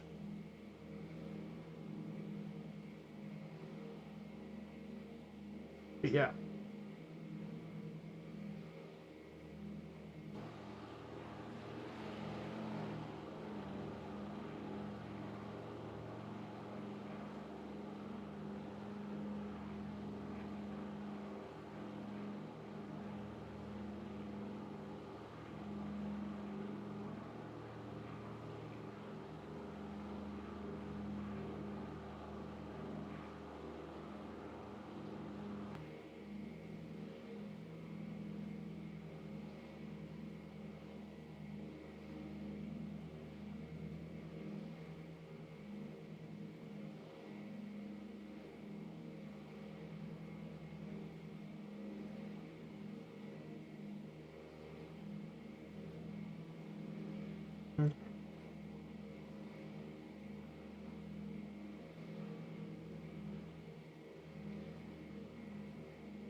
Yeah, one take a look at the button mapping. Yeah, it's that took me a bit of a while too, like the button mapping.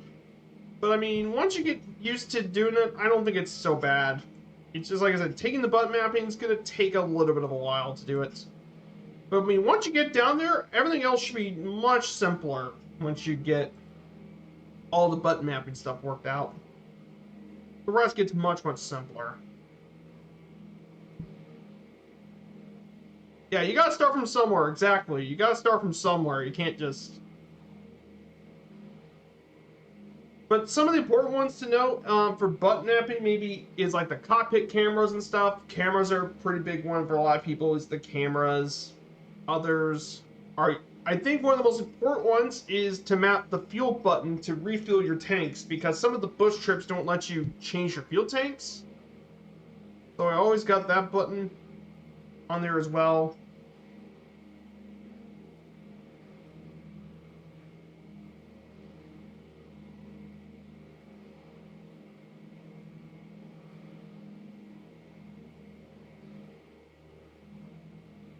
So.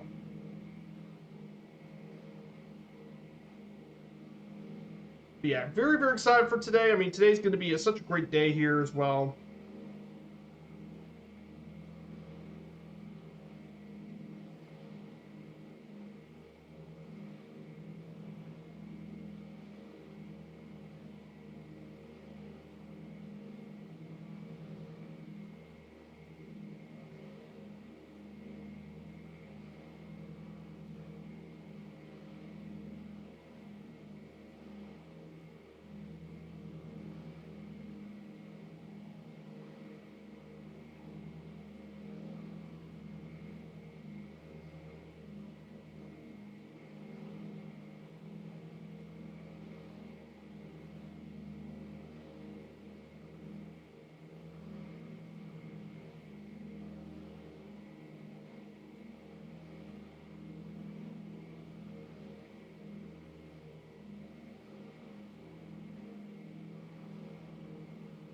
So we're finally into the inland.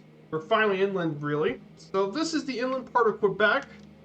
Yeah, you can definitely see that this part of Quebec is actually kind of mountainous, and that's because if you notice, this part of Quebec is actually kind of mountainous. It's got a bit of hills all over the place.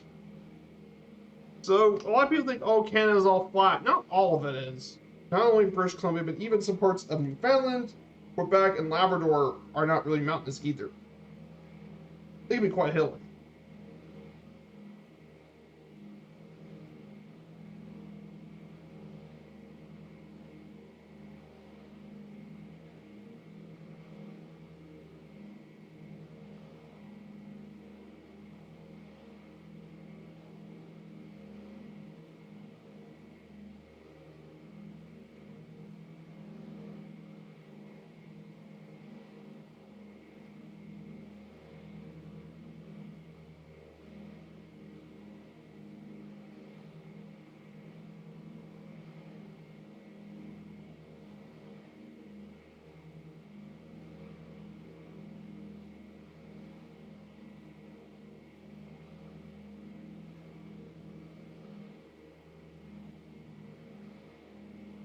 So that's something a lot of people don't get about.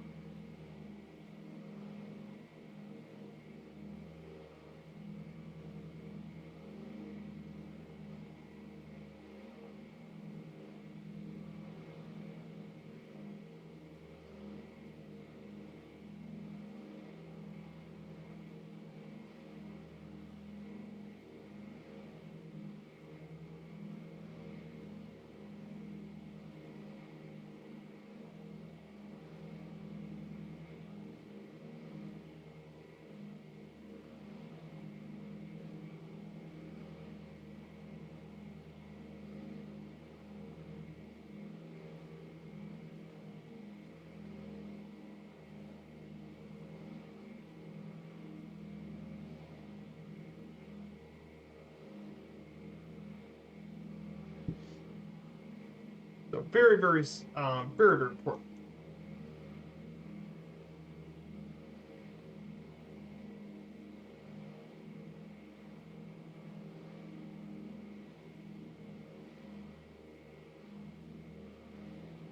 So on my Discord as well, I will be giving out the schedule for next week's streams.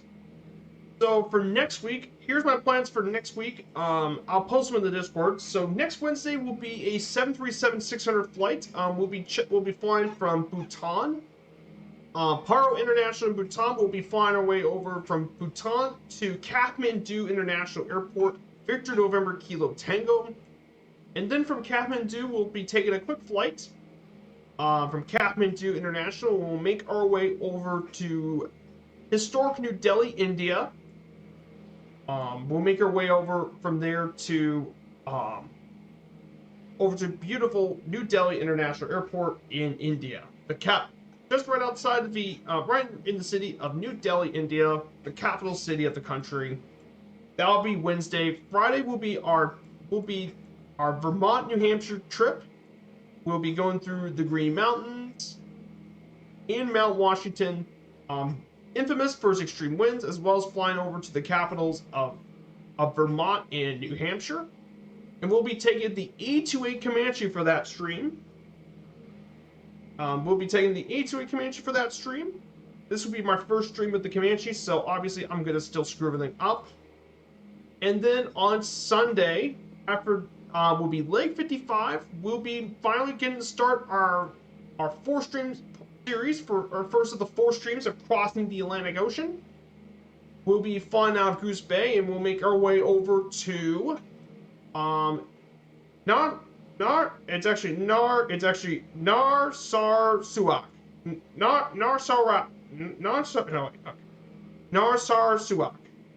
Narsarsuaq. Yeah, in Greenland. Bravo Golf Bravo Whiskey in Greenland. We'll be making our way over there. It's gonna be about 4-hour flight. If I think it's right. It's gonna be about just over a 4.5-hour flight. From Goose Bay, from Goose Bay to there. And that will be on Wednesday's stream. So that will be coming up. Yeah, I also said the hunt down TIE fighters. Oh yeah. Yeah, that would definitely be pretty cool. To hunt down those TIE fighters.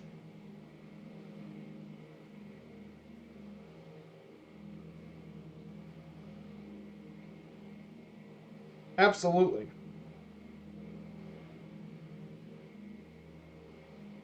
Absolutely. Star Wars Squadron definitely I heard is quite a good game.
So yeah, I'll check the schedule and tune again. No worries there.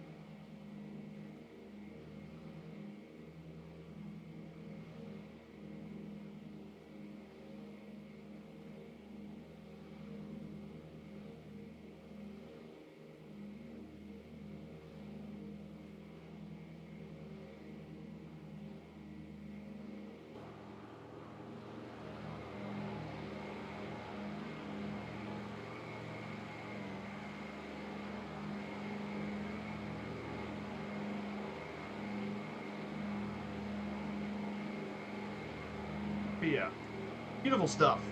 Um, and usually my flights are 1600 usually at 1600 Zulu, but for Sundays I stream earlier because some of the Sunday flights are going to be quite longer, so I want to stream a little earlier.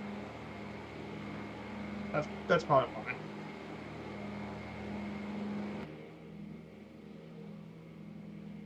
Oh yeah, there is great. Yeah, there's yeah. The thing about Quebec, a lot of people don't know. I have my notes on Quebec, but Quebec is very full.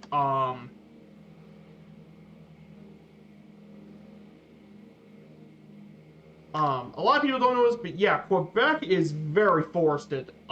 In Quebec.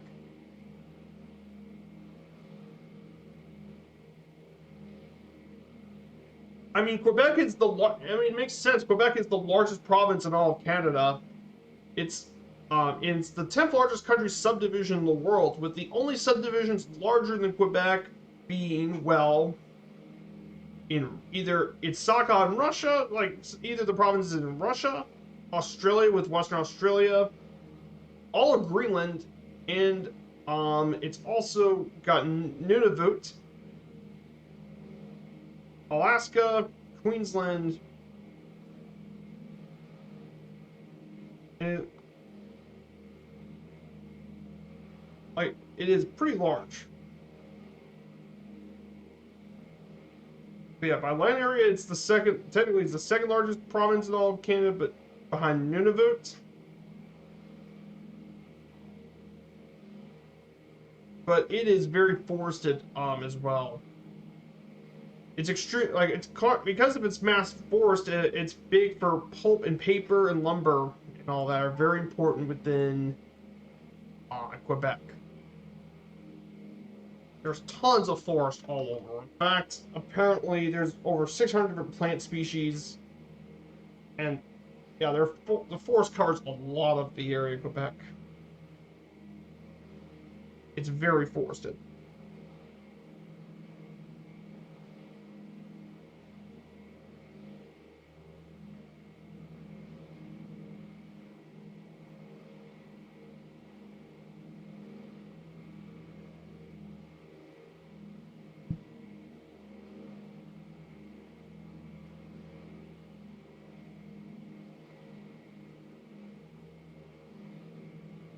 Hey, good to see you, Tabletop Android. Good to see you. Welcome on in, Tabletop Android. I hope you're doing well. We're actually making our way to Goose Bay, Canada, in Labrador. We took off from Quebec a while back and went through the St. Lawrence River. Definitely a very, very cool area in Canada. This is very lush and green. It's beautiful down there.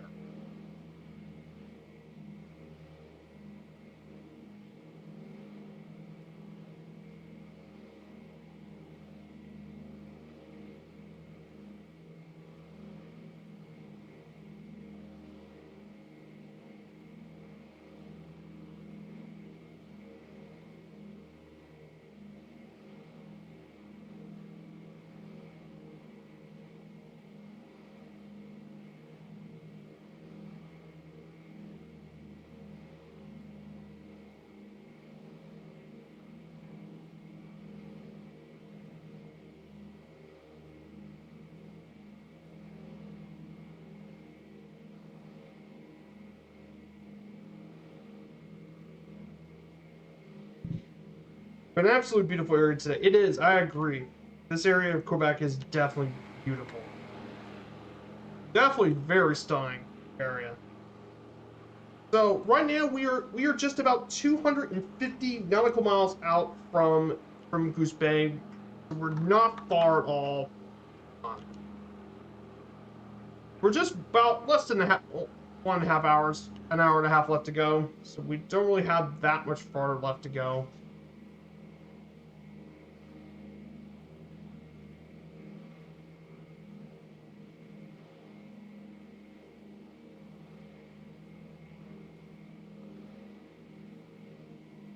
So yeah, also guys, why use nautical miles? Good question. We use nautical miles because that's how it's traditionally done in aviation. That's because that's actually how it's usually done in aviation. And that's because that's also been used on ships. Ships and planes use nautical miles.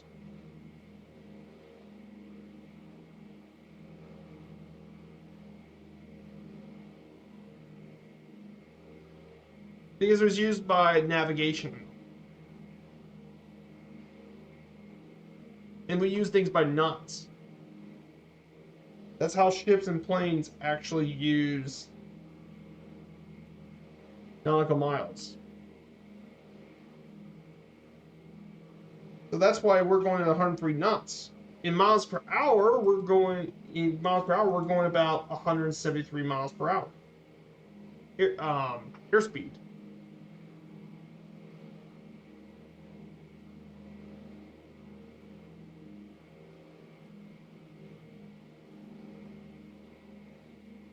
So that's why we use it's basically the same thing ships do.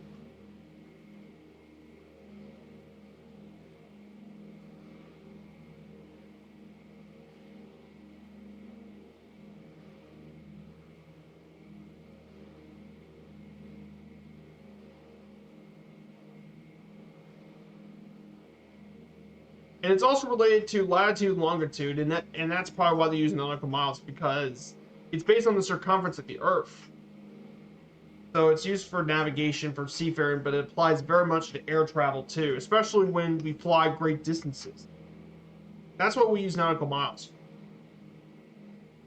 But yeah, that's about as good of an explanation as I probably think it is, because it's No worries. No worries at all. In fact, I'm more than happy to answer that question. I'm more than happy to answer any the kind of question.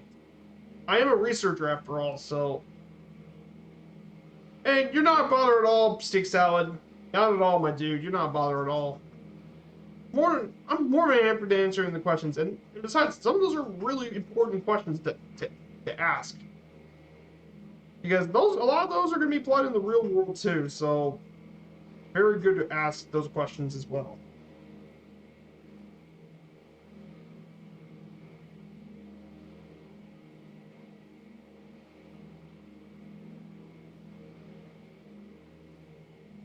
Yeah, feel free to ask some questions. Especially for people who are new to aviation, that's probably a good question to ask.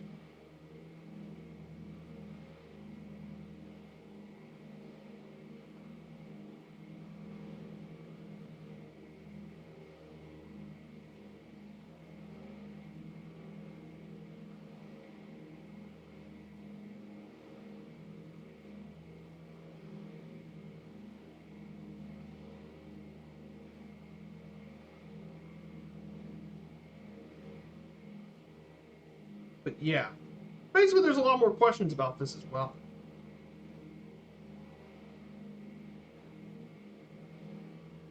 I mean, man, these valleys are just gorgeous. Look at that! Look at that valley. That's like a little mini. That's like an inland fjord. Just yeah, the world is just such beautiful. The world's an oyster. I mean, it's beautiful down.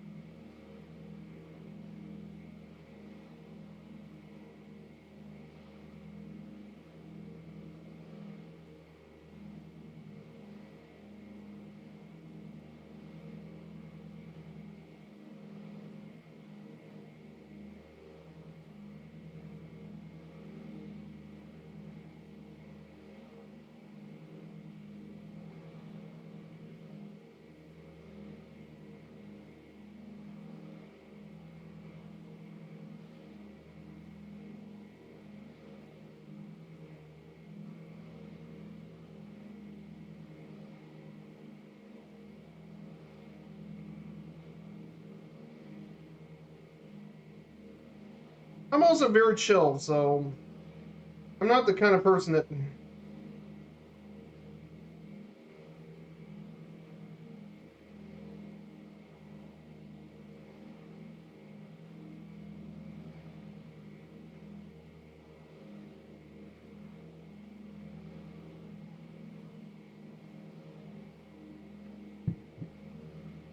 But man, that's beautiful down.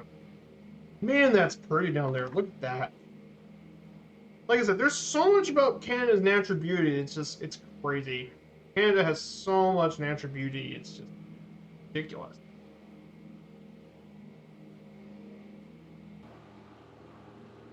And that is just gorgeous.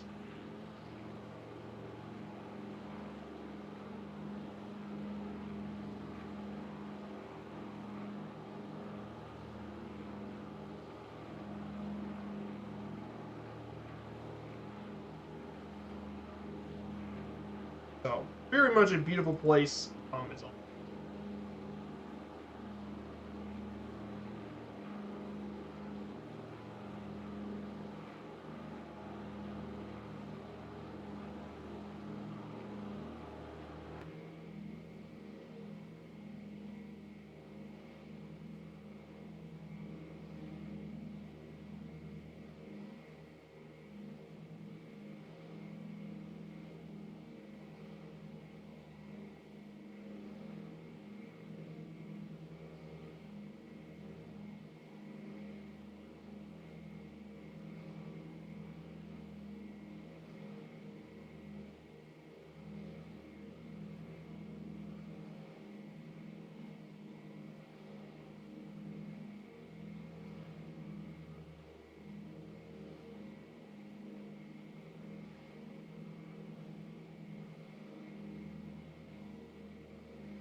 Very beautiful place.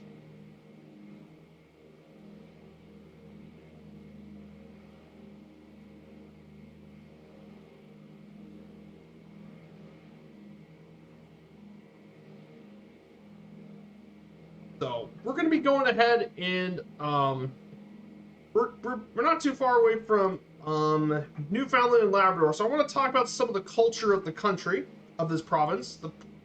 The province has its unique mark on culture and heritage, mainly about the arts. So before 1950, the visual arts were a very minor life of cultural life here in Newfoundland compared to the performing arts like theater and music. And until 1900, most art was work of visiting artists, including members of the Group of Seven, Rockwell Kent, and Elliot O'Hara. However, it really grew during the 1950s, led a new way of art here in the province, such as Newfoundland-born Maurice Cullen and Robert Powell traveled to Europe. But it really, really grew afterwards due to its people living here, and they make a living here, and about arts of the local area and scenery here on the island.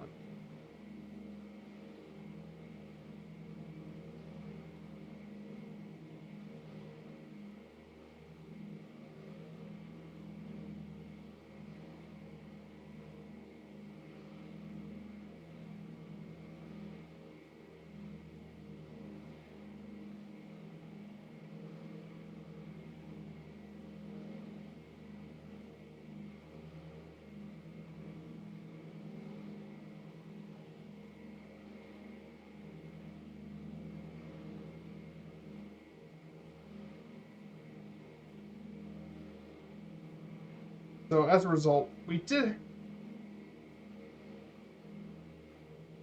So the visual arts developed significantly in the second half of the century, with young artists from abroad coming here to Newfoundland to paint and make artwork. In Newfoundland, and arts communities recognized both nationally in Canada and even international audiences have recognized the art of Newfoundland to be really significant in the province.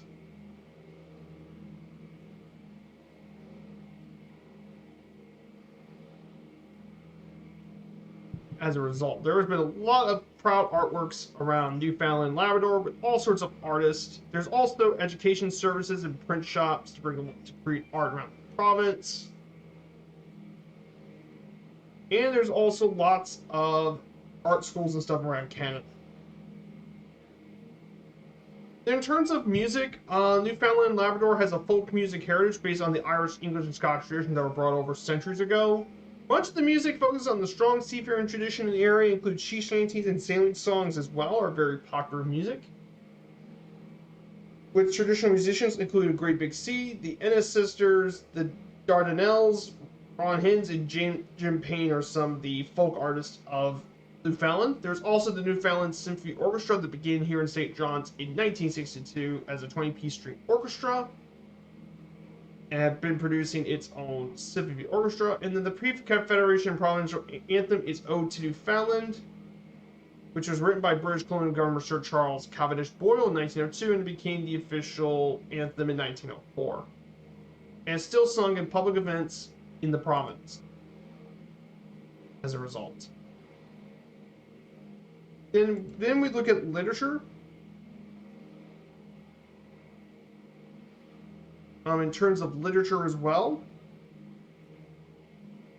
The first novelist from Newfoundland to gain international audience was Margaret Doley, and her works include The Eyes of the Gold in 1936, 1939's Cold Pastoral, and Highway to Valor in 1941. Subsequent novelists include Harold Horwood, the author of Tomorrow Will Be Sunday, and Percy James, who authored The of House of Hate. And there's also a couple of other bestsellers too, including Wayne Johnston, who deals with a lot of fiction around the province in a historical setting, including one of his works, The Colony of Unrequited Dreams, which is a historical portrayal of local politician Joey Smallwood. But some of the earliest work of poetry in British North America were mainly written by visitors about the new territories, including one of them by Robert Hayman, known as Quodlibets, which is around the area in 1628.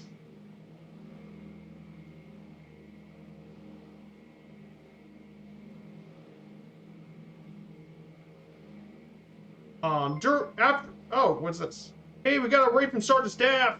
Raid of 14. Sergeant Staff, good to see you. Sergeant Staff and viewers, welcome on in, guys. This is Viper Strike 95 Flight Sim, and we are in the northern half of Quebec. We're not too far from Goose Bay. We're about to enter the province not too far. I hope you're all doing well. So I've been streaming here since 2021, and we're just talking about a bit about Newfoundland and Labrador. Sergeant Staff, I hope you had a great stream, my dude. Here's a shout at his channel. We have Planet Neutral back. Good to see ya. Good to see you more, Cowbell Cody. I actually gonna shout at your stream as well. Here's your stream, Cowbell Cody. I'm glad you had a great time. We're actually in the Quebec. We started in Quebec City a while back, and we traveled through the St. Lawrence River until we made our way up to the coast.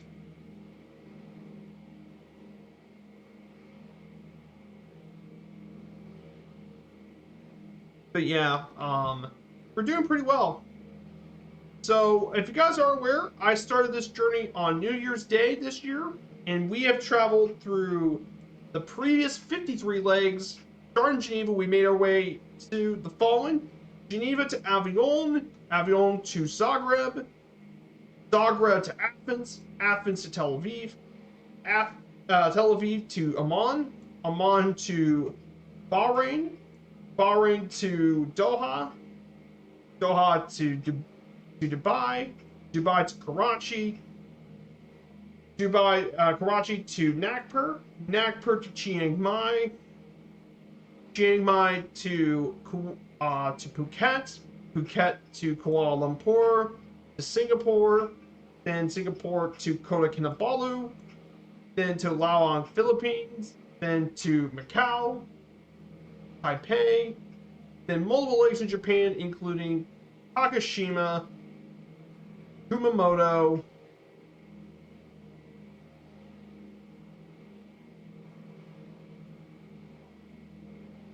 Iwakuni, Kobe, Sendai for multiple legs in Sendai. Then after doing multiple smaller legs, Sendai to Obihiro, then cross the Pacific over to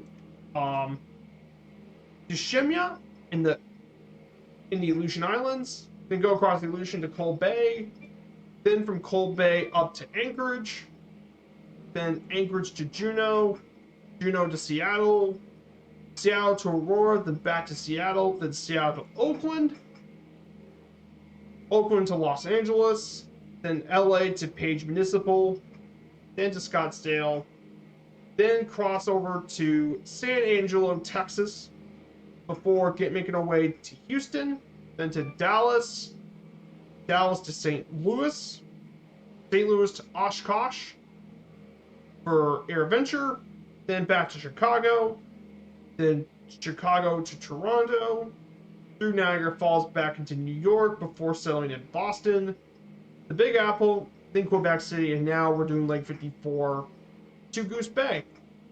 So yeah, we had a long journey, guys. It's taken several months, but the good news, guys, is we actually only have 7 more streams left to go. We have 11 more legs and 7 streams left to go.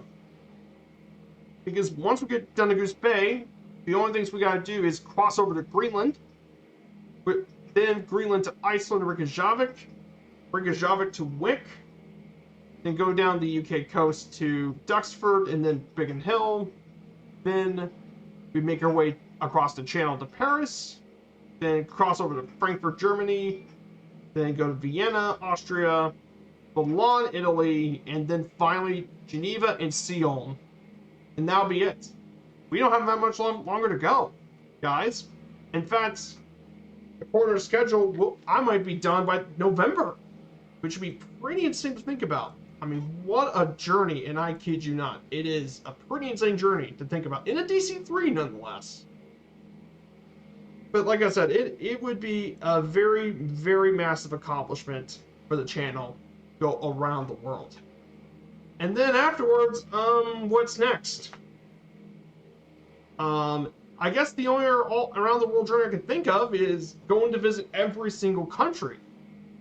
Maybe I'll wait until we get the proper. And I'm probably gonna do it in the airliners mainly because it'll be faster to accomplish it. Plus, the advantage with the airliner would be that we can travel through a bit quicker. So I can travel through all of it a bit quicker in the airliners. I know it may not be the most. I mean, some of it's like for example, some of these are going to be covered in airliners. Some of it'll still be mostly GA, but I am going to include some airliner stuff for some of the bigger countries will be in the airliners, and then smaller stuff with a lot of bush stuff will be covered in the GA. But that way, I will have a mix between GA and airliner for the next one. It'll be visiting every single country in the world, which would be my big project. It'll be the Grand Firefly Air Around the World trip. That'll be the grand one, and we'll be visiting international destinations everywhere. That'll be the new series probably. Either that would be late 2024, or it will start in 2025. The Grand Around the World trip. Because I'm thinking 2024, I might bring back my NFL series I may do an NFL sports series back in 2024 to honor my 3 years of streaming. So I might bring back the NFL series as well, because I think it'll be a great way to honor the 3rd anniversary of the channel. Oh, no worries, Sergeant Staff. Thank you so much for the raid as well, and I hope to see you again soon. Thank you so much, Sergeant Staff. Let me go ahead and get back to my slideshow. So, after World War II, Newfoundland poet E.J. Pratt described the struggle of making a living from the sea in poems about maritime life, including his brief collection Newfoundland Verse, and there's a bunch of recent poems around St. John as well. In terms of sports, sports as well, Newfoundland has a different sports culture from the rest of Canada due to its long history separate from the rest of Canada. However, ice hockey still remains very popular, especially with the minor league team, the Newfoundland Growlers, playing in St. John. It also had an intermittent AHL presence with the St. John's Ice Caps until 2017. However, there are 2 major sports that have had a long history in the province. Hurling and the other Gaelic games have had a very long history in the province, and they were originally very popular, brought in from the Irish immigrants came, and they brought their classic Irish sports to be there, and it's still played around the province, as well as association football and rugby union being very popular compared to the rest of Canada.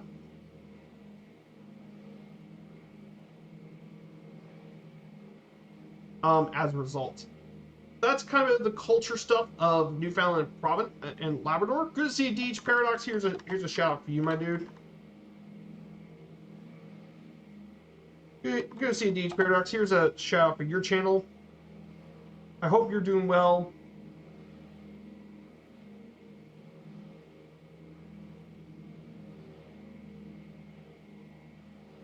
Yeah, here's a shout out for you, my dude. I hope you're doing well.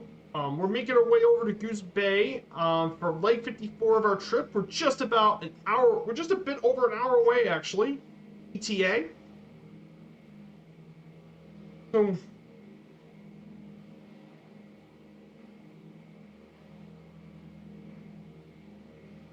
but here's some symbols of Newfoundland and Labrador. So some of the symbols of the province. The official flower is the pitcher plant, which is actually, believe it or not, it's actually a carnivorous plant. And they actually trap insects like flies, ants, and spiders, but they even catch moths and hornets and then digest them by an invertebrate community of different invertebrates.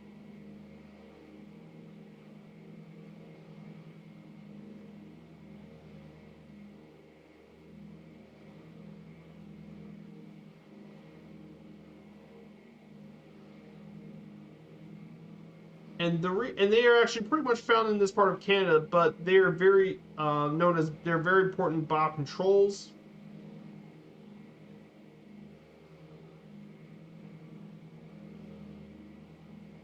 but they're still very well known in Canada as well. The state official tree is the black spruce tree, which is found in all the provinces as well. The official bird is the Atlantic puffin, which is the puffin native to the Atlantic. The official horse is the Newfoundland pony that originated here. The official animal is the caribou. And the two official dogs are the Newfoundland dog and the Labrador Retriever, which was originally developed by the UK, but it was actually imported from the Labrador region. And you guys know how popular the Labrador Retriever is. It's one of the most popular pet dog breeds in the world.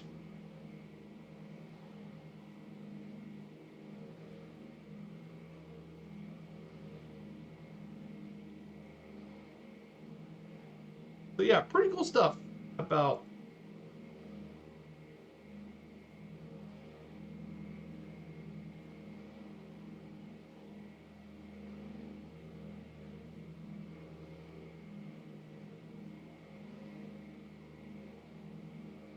very, very important stuff, guys.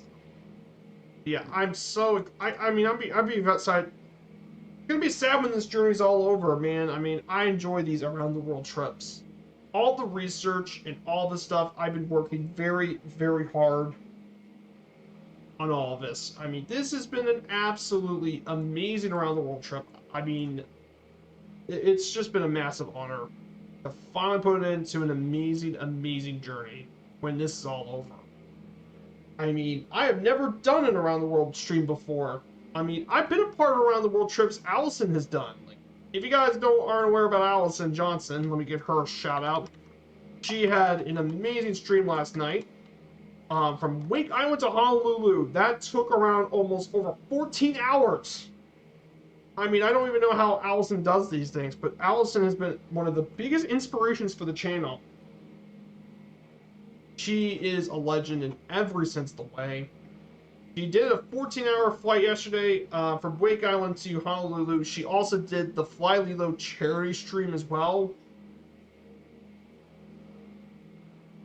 But and she did this as part of the, not only for the Fly Lilo Foundation, but she also did this flight for the Around the World from Geraldine Mock, just outside of Columbus. But man, she has absolutely been doing amazing work so far. But no, she's been doing plenty of Around the World trips on her streams. She's done the Amelia Earhart Around the World twice, actually. First time in the Mooney, and then the second time she actually had Captain Rash with her, and they brought the actual plane with celestial navigation, the same around the world stuff from Amelia Earhart as well, with the same celestial navigation technique that she used during her flights. And then she's currently working on, she's all Geraldine Mock. She did the Amy Johnson streams, and now she's doing Geraldine Mock. But man, she's been absolutely around the world. And then the next one she's going to be planning on doing is Sheila Scott in the Comanche. In the A2A Comanche, which would be the ultimate test for the A2A Comanche, which would be really exciting. But man, Allison Johnson, she's a legend in every sense of the way. She has been bar none the biggest inspiration for me to become a content creator and streamer here with Flight Sim. Just an amazing, amazing.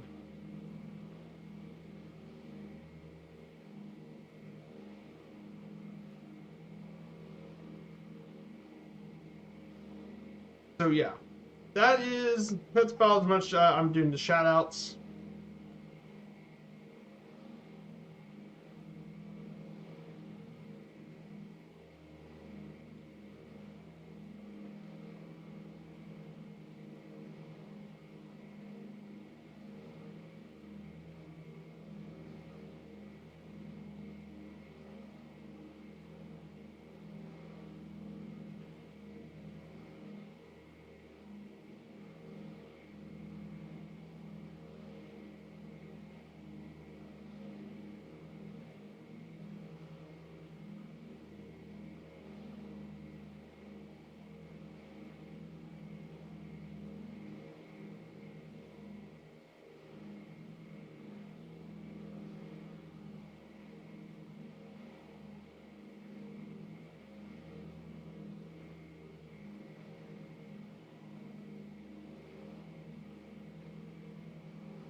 But yeah, it's just been such a great journey.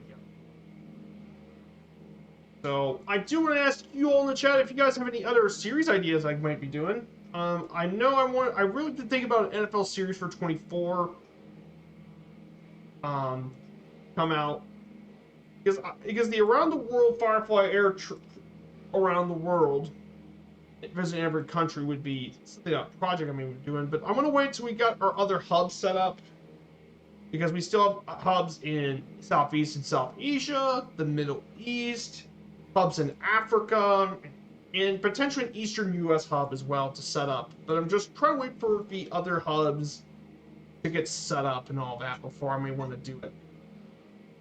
Because the around the world trip that I'm planning on doing would have to connect all those hubs together.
So we're about to finally cross the border to Labrador. So we're just about an hour left to go. So it's been a pretty amazing stream for you guys. Let's go ahead and let's look at the scenery here for a little bit. But yeah, a lot of this area is very forested. There's tons of forest all over the place here.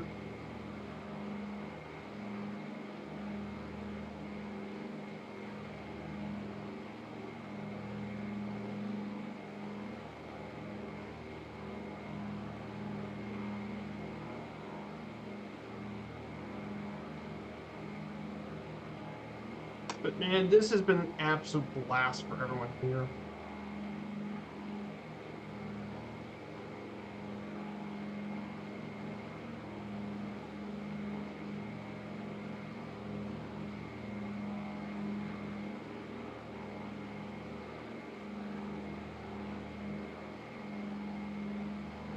An absolutely incredible stream today. So thank you guys so much for the new follows, the new raids. Guys, if you're enjoying this stream and are liking this content, why don't you smash that follow button and support the channel? We're currently on our way to 800. I do wish I had a goal of 1,000 to accomplish, but still got a long ways to go to get to 1,000 as well. But maybe someday I can finally reach 1,000, which is pretty awesome. Man, this has been an absolutely amazing stream today.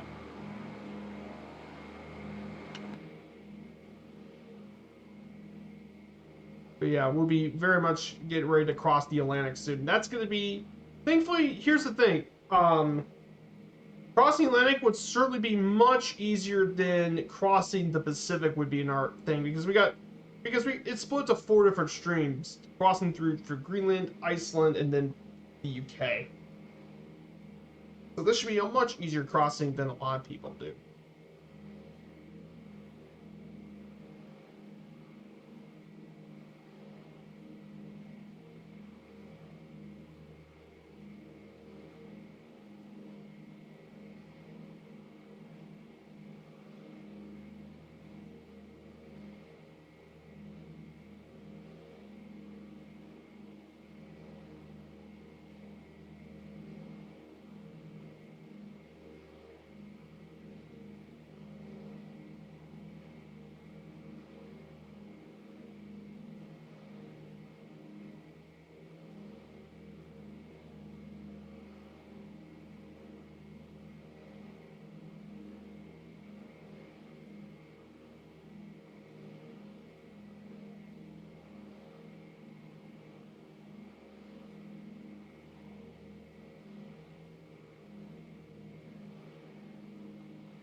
So, we're getting very, very close to our final destination here.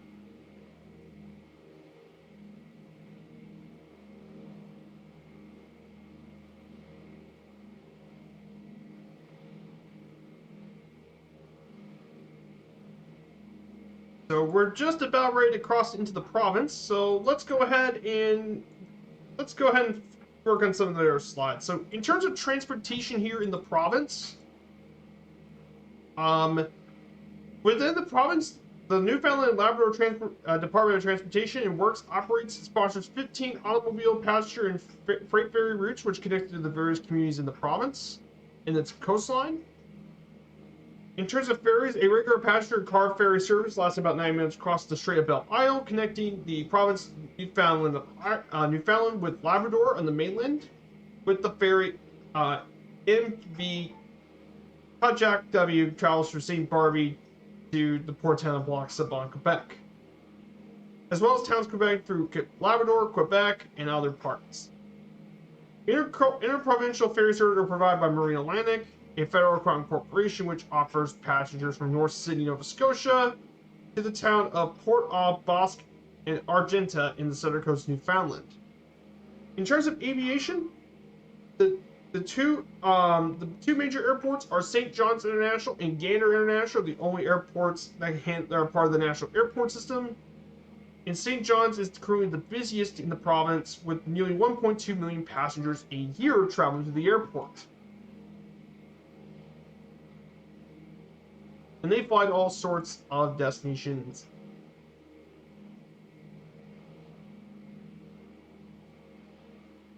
As a result. And then there's also Deer Lake Airport, which is now a new handcrafted airport, and they handle 300,000 passengers. And finally, there's also the Newfoundland Railway, operated the island for almost 100 years, from 1898 to 1988. And it was the longest narrow gauge railway system in North America. However, it was ended in 1988 for the Rails for Roads deal. So there's, as a result.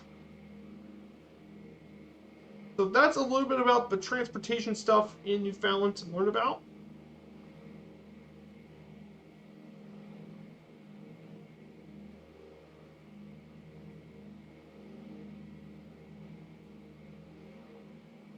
And finally, here are some fun facts about Newfoundland and Labrador.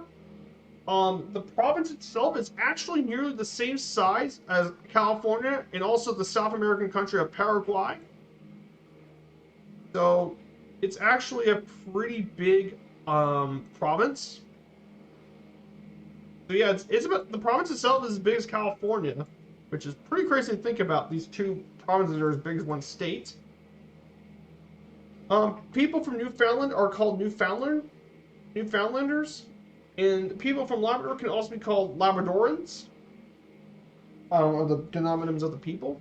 On the flag of Newfoundland, which is the picture here, the blue triangles to the left symbolize the waters in and surrounding the province, the red symbolize the people's efforts, and the yellow their confidence. This is the Newfoundland flag on the right, as a result.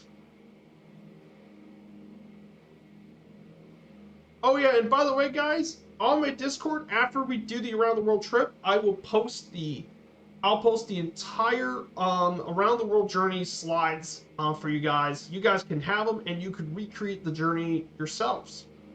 With the slideshow notes, I've worked. And finally, Gander International Airport actually at one point used to be one of the busiest airports in the world back in the old days. Which is hard to believe. Gander used to be one of the world's busiest airports back in the day. But it was actually one of the busiest airports for a good reason, and that's because the airport itself was the closest point in North America to Europe, and roughly halfway between New York and London, so many planes actually stopped at Gander before they made their crossing over to Europe. Now, that's no longer the case today, as planes got way more range and they could travel through the territories back then. But if you were doing an around-the-world trip, Gander would definitely be one of the places you'll stop by. So yeah, that's the fun facts about Newfoundland and Labrador, guys. And finally, to top it all off, we do have some sites and landmarks around the island. But there are three particular ones that are worth checking out. Number one is one of the most picturesque places in all of Eastern Canada, and that's Gros Morne National Park, featuring a magnificent landscape of fjords and mountains covered by dense forest, and it's located on the island of Newfoundland. And you can actually travel through to the national park through Corner Brook. You can obviously take a cruise ship through there, but Gros Morne is an absolutely beautiful national park.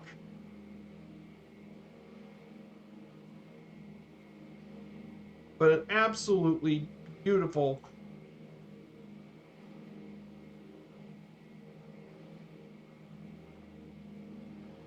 but it's a beautiful national park.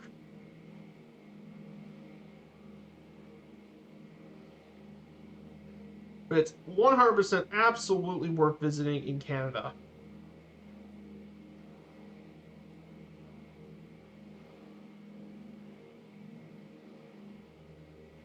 But it's an absolutely beautiful area. We're definitely worth checking out.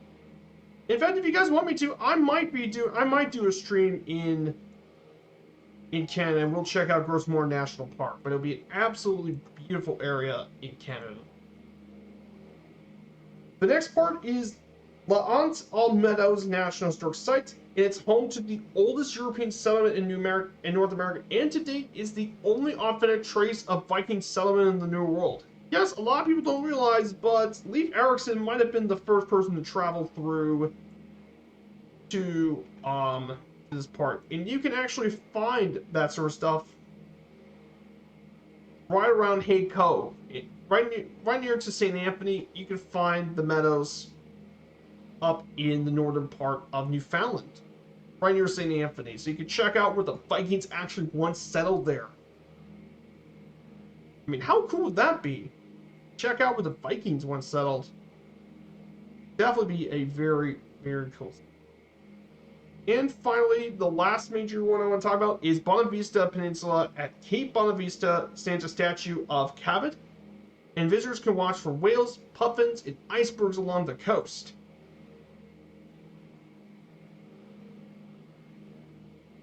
But it's an absolutely beautiful area to visit of Newfoundland and Labrador. An absolutely beautiful area. But definitely worth checking out as well. And they're mainly on the island of Newfoundland, so definitely a beautiful place. And guys, that is about it. The only other slides left is Goose Bay.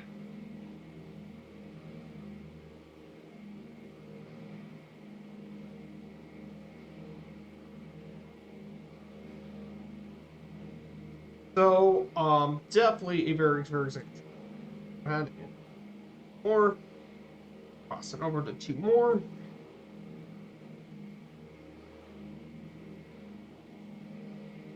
So guys, thank you guys so much for being here today. I mean, 20 viewers, guys, that's been pretty crazy to think about.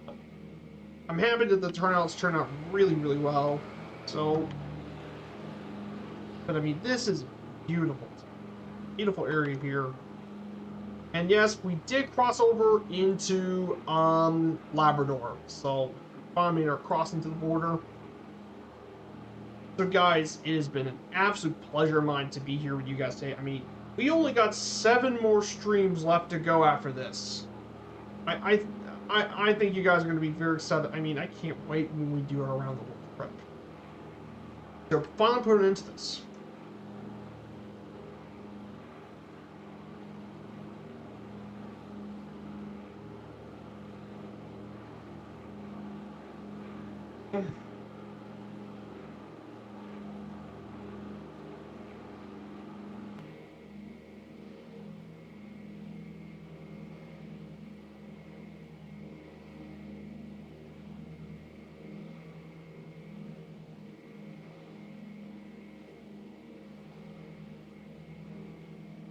Also, I do have, if you guys want to see the VODs of the previous Around the World streams, check out my VOD channel, guys, on my YouTube.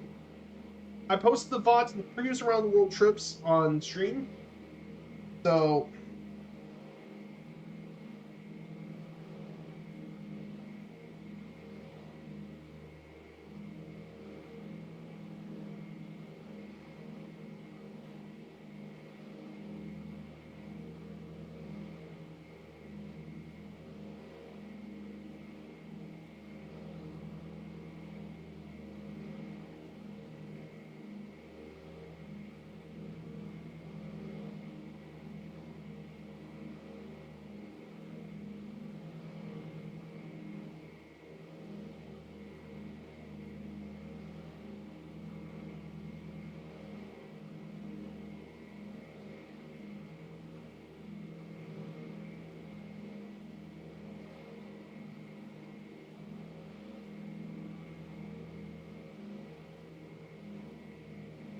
very, very impressive. So we're just about 129 nautical miles. Guys, let's go ahead and get some lane predictions while we're at it.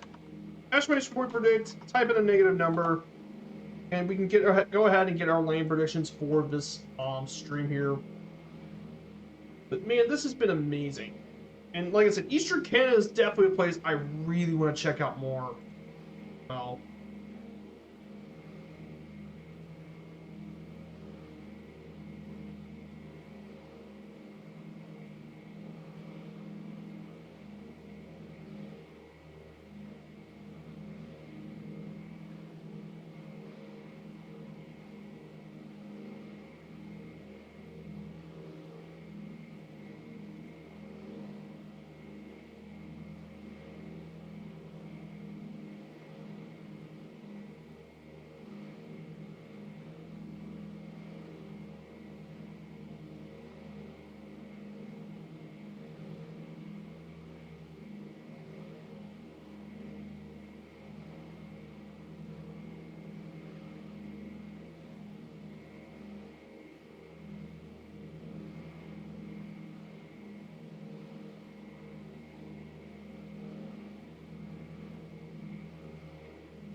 hey, I have no clue how lane predictions work.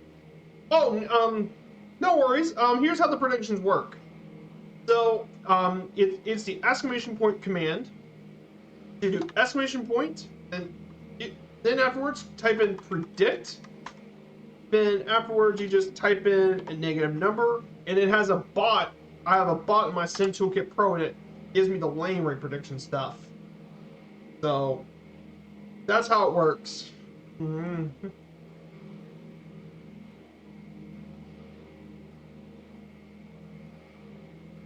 Let's check our fuel situation too. This DC-3 does have fuel tanks. 50 gallons.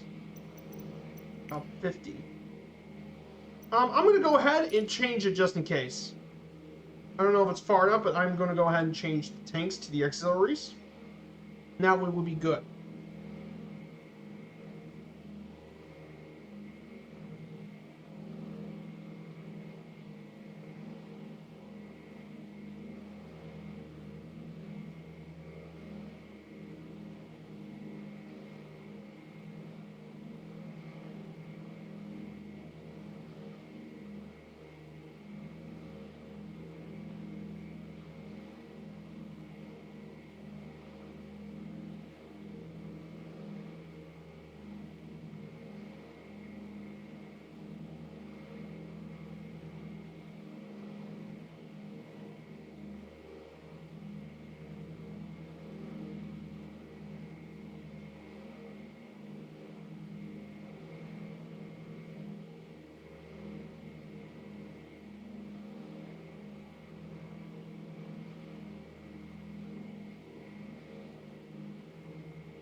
But yeah, pretty cool stuff.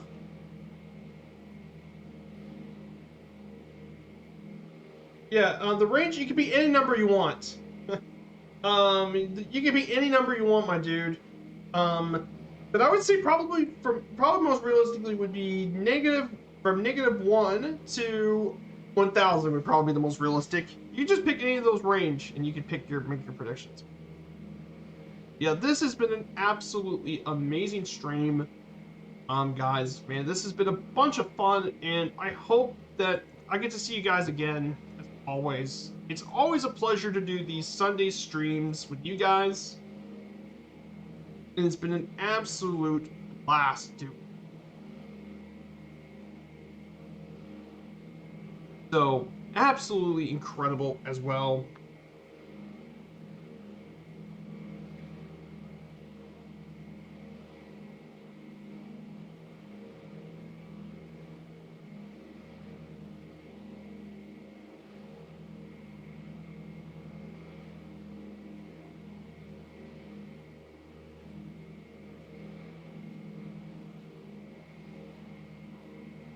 But yeah, there's been so many.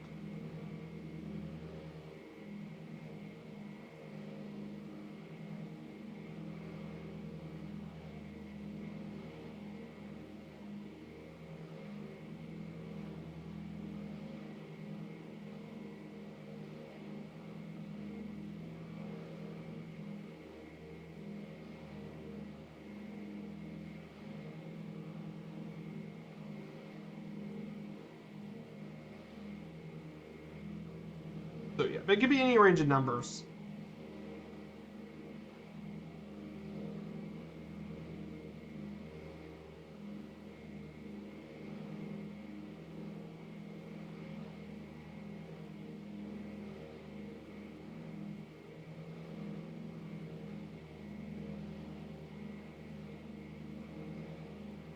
But I mean, Newfoundland and Labrador is probably one of the most beautiful provinces in Canada. I mean, so many.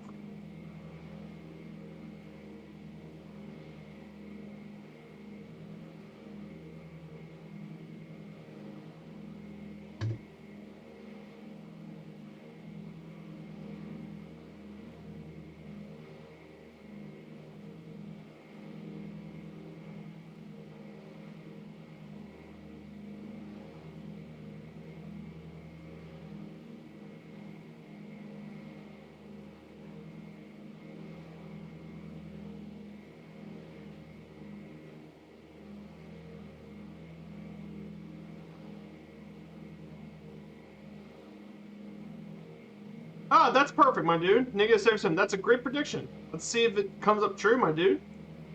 Yeah, just pick whatever you feel comfortable with. No stress. But yeah, but it's great to. It's always great to see new faces. As always. So I think we should be descending pretty shortly, starting our descent.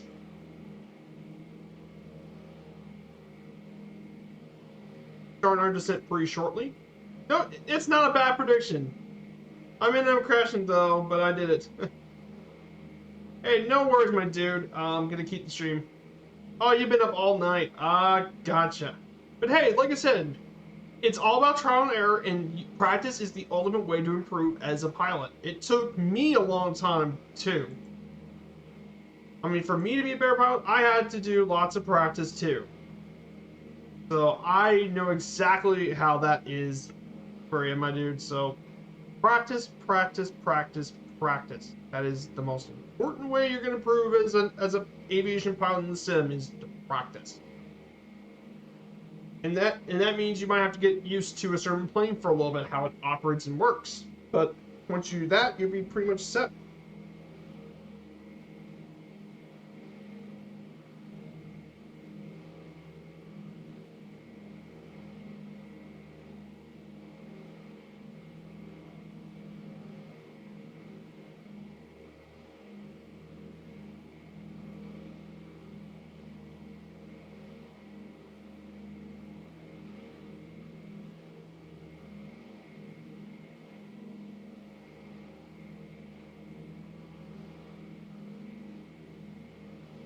But, you know, that's kind of how it is.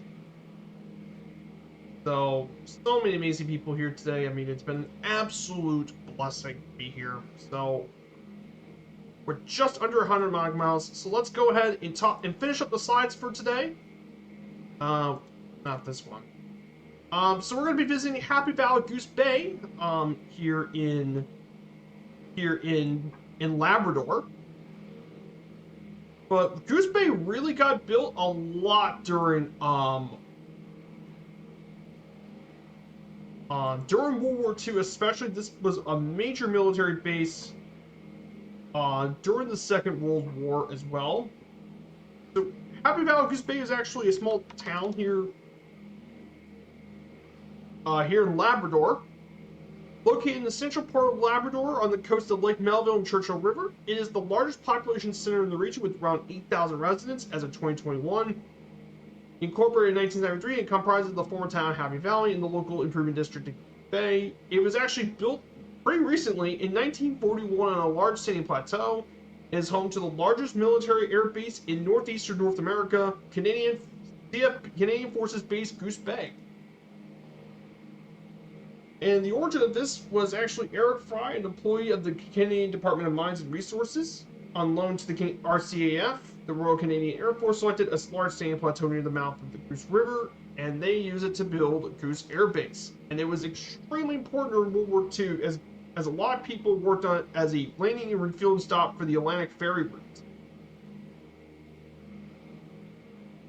And it took 5 months to build the Operation Mill Airport right in the territory, and the first settlers came there to work with the McNair Construction Company to build the Air Force Base.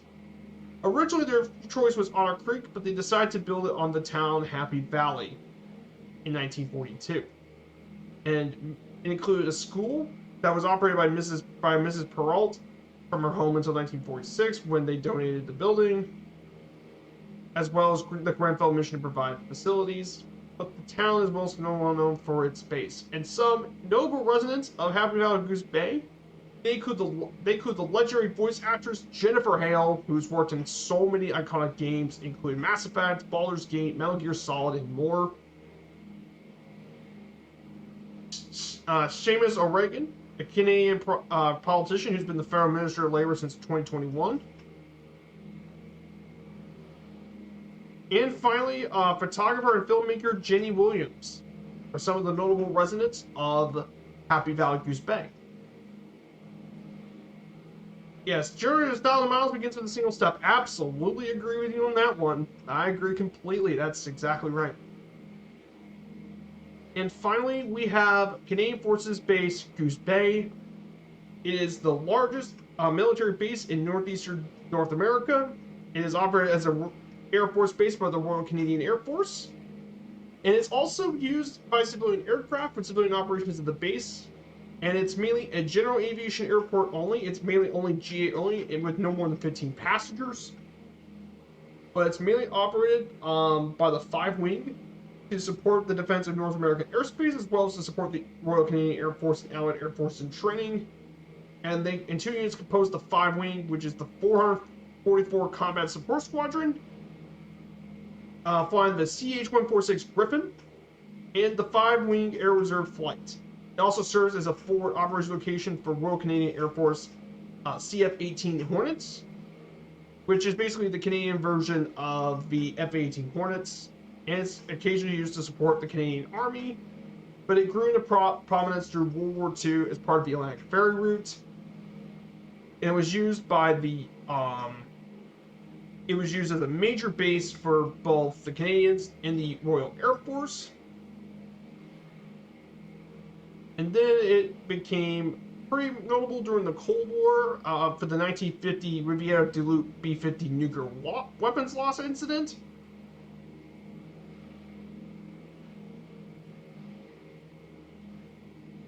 And it actually even dropped the bomb over the St. Lawrence, funnily enough. But also, it was where the Strategic Air Command weapon storage area was built, as well as all that. And even the space shuttle Enterprise even visited there in 1983. And it was the first time the space shuttle had ever landed outside the United States. In terms of airline services, civilian flights actually do operate out of the territory for airline services. And even an increased number of airlines are even using Goose Bay for unplanned fuel stops for translating flights. But airline services include Air Borealis to flights within to Labrador, Air Canada Express, and even PAL Airlines flying to places in Newfoundland and Labrador.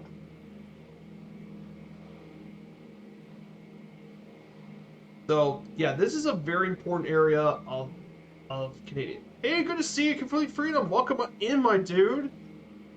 If you want to check out another really knowledgeable streamer and a real life pilot, check out Complete Freedom, a great friend of the channel. He makes such great content here.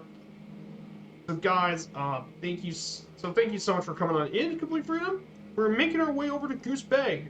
We're actually just 77 nautical miles out. We're making our way down. So I hope you're doing well. But yeah, I'm doing great. 2 great raids, some new follows. We're getting very, very close to Goose Bay. I mean, this is actually the last leg in Canada, because afterwards, the next 4 streams afterwards, next 3 is going to be crossing the Atlantic into Greenland, Iceland, and then back into the UK. So it's going to be several pretty long flights, pretty decently long flights, about 4 hours long, each of the ways.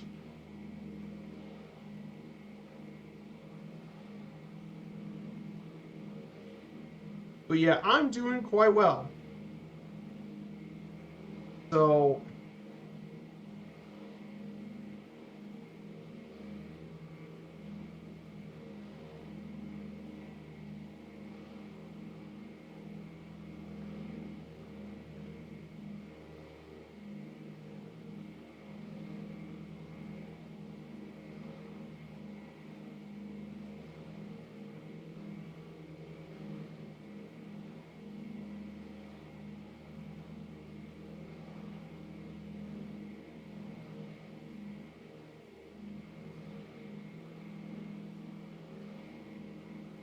oh, you just posted YouTube short of a DC-3 link. Oh, nice.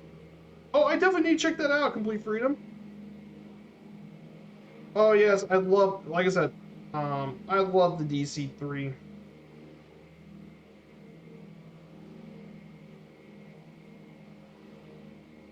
Oh, wait, I am subscribed to you.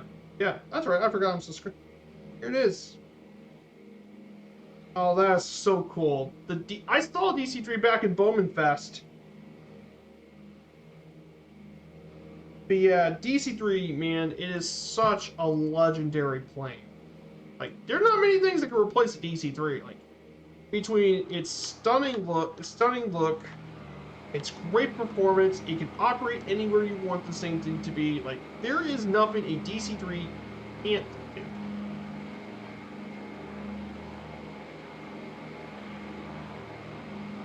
There's nothing that a capable DC-3 can't do. It's just, you're not going to get many more planes like that. That's a really beautiful landing. Yeah, very, very cool. So yeah, great job, great video there, Complete Freedom. So, definitely very, very cool guy as well. Oh yeah, like, I love the DC-3. That's why I'm so glad they managed to make this free for all of us in the sim for 40th anniversary. I'm glad they made it free. I mean, that's why I'm glad Microsoft got it. But yeah, in terms of sports stuff, I do want to talk a little bit about sports, obviously. So for Major League Baseball, I got some good news. For my home team, the Rays have just clinched the playoffs. They clinched their spot in the postseason. And that means the Rays have clinched one of the playoff spots. We clinched one of the wild card spots, so the Rays are a wild card team. But hey, we clinched the wild card. We clinched the playoffs. It's all that matters. So we don't have the division. The Baltimore Orioles are going to take home the division, mostly. But the Rays are in the playoffs. Very happy to hear. The Orioles are also in the playoffs. I mean, the Orioles, what a season the Baltimore Orioles have had. I mean, who expected the Orioles to play this good? The Central was already clinched by the Minnesota Twins. They win the AL Central. In the West, it's still very close between Texas, Houston, Seattle. It's still very close. The NL East, there's no question the Braves have been the best team in the NL East. The Braves have been unbelievably good. I mean, they're going to get 100 wins. The Brewers have secured the playoffs once again. The Brewers have continued to do it again. The Dodgers clinched the West easily. But yeah, the wild card, anything could still happen in that wild card. I mean, the Rays have already clinched, so it says most likely, according to predictions, the Blue Jays and the Astros could take it, but I mean, the Mariners are only half a game, so it could very well easily go down between the Mariners, Blue Jays, and Astros. And then in the wild card, it's still going to be close between the Diamondbacks, the Cubs, and the Marlins, and even the Reds are still in it technically. But I mean, the Philadelphia Phillies have more than secured a wild card spot. Yeah, pretty crazy stuff for baseball. Yeah, the postseason's coming up, and then for the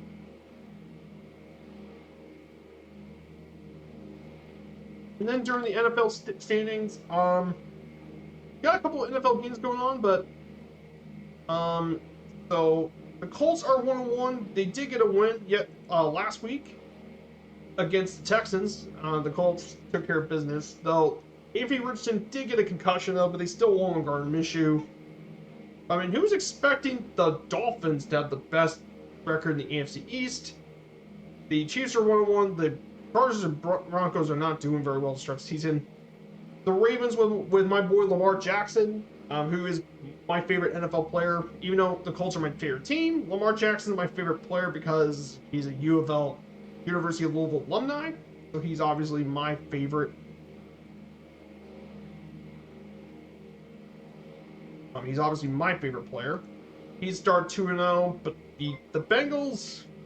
Hey, good to see you, DVM. Good to see you. Thanks for the follow. We're about to make our way over to Goose Bay. We're just descending here shortly. We're just around 58 nautical miles out. We have about like 30 minutes left to go. But yeah, we're going to land straight in on runway 08, and I'm going to go find some parking stuff, and we can wrap up the stream. And this has been an amazing stream here, guys. But yeah, the Bengals are 0-2. They're the worst team, despite many people picking the Bengals to be in the Super Bowl. They're 0-2. And then in the NFC, it's not a surprise, but the Cowboys are playing fantastic this season. I mean, Dallas has been unbelievably good to start the season. I mean, they shut out the Giants in the first week, 40-0, and then they beat the Aaron Rodgers-less Cowboys by 20. Yeah, speaking about the Jets, they only got 4 snaps out of poor Aaron Rodgers before he got out for the season, man. That stinks, especially for all the Jets fans. And now the Jets fans are stuck with Zach Wilson. But, I mean, who was expecting the Commanders to be 2-0 with Sam Howell at quarterback? Like, but this would be the make or break year for Sam Howell. But, hey, I mean, so far it's worked. And then in the West, the 49ers have been absolutely incredible this year with Brock Purdy. Brock Purdy is going to be the real deal. Brock Purdy, he's going to be the real deal. I mean, you guys wouldn't believe this, but Brock Purdy, it was actually Mr. Irrelevant. I kid you not. He was last year's Mr. Irrelevant, and yet not only has he been playing as starter. He was from Iowa State, and he's actually, so far in the regular season, he's 8-0 in the regular season. He's thrown for 4 touchdowns, no picks. I mean, he's just been absolutely incredible. Despite the fact he's Mr. Relevant, he's already led the 49ers into a 3-0 record. It's pretty crazy to think about. But yeah, the Cardinals maybe look like to be one of the worst teams in the league. And then the NFC North, the Packers did lose, but I mean, they're tied with the Lions.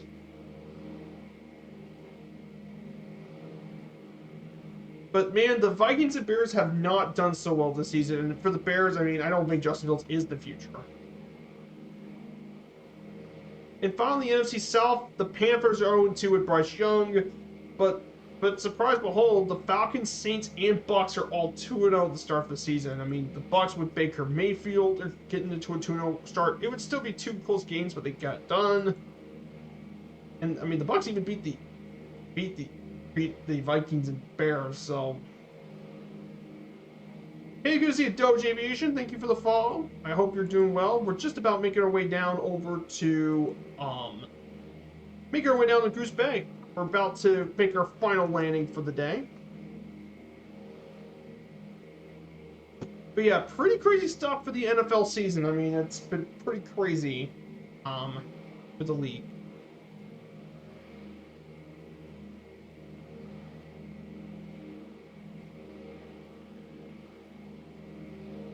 And then for college football, here's some pretty interesting stuff.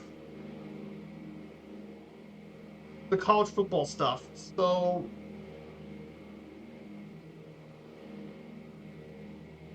in terms of for the games last week had some pretty interesting games. FSU beats Clemson at Death Valley, which appears to be pretty tough. Oregon completely wrecked Deion Sanders' Buffaloes. I guess don't get too much in the hype for Deion Sanders in Buffalo, Colorado. How about the Duke Blue Devils, man? 41-7 over Connecticut. I mean, Duke this year is actually going to be a really good team. And usually Duke isn't known for its football program. Duke is most well known for basketball, not football. Utah barely scrapes against UCLA. Tennessee throttles UTSA. LSU barely beats Arkansas in a shootout. And so does Washington State, beat over Oregon State in a shootout. Texas crushes Baylor. Penn State shuts out Iowa. Iowa had no chance. Ohio State barely clutches against Notre Dame. And all that sort of stuff. But in terms of standings right now, the best team in the American is probably Memphis. And Tulane are probably the top 2 in the conference overall. In the ACC, Florida State look like to be the best team, but the ACC this year is looking, in some areas, pretty good, others pretty bad. Like, Virginia's terrible this season, and Virginia Tech aren't so great. But on the other hand, Miami, Syracuse, NC State, Wake Forest, UNC, Duke, Louisville, and Florida State look pretty darn good. Yes, the Cards actually won last week. Won yesterday. They got a big win yesterday against Boston College. In the Big 12, how about this? There's 3 undefeated teams in the Big 12. 2 of them are Texas and Oklahoma, and the other is Kansas. Which, I mean, like Kansas? Kansas is actually doing good in football? What? Yes, a lot of people can't believe Kansas is actually doing well in football. But I mean, they've actually improved considerably over the last 2 years. Like, it's pretty insane to think about. But yeah, the culture in Kansas has really changed a lot since their coach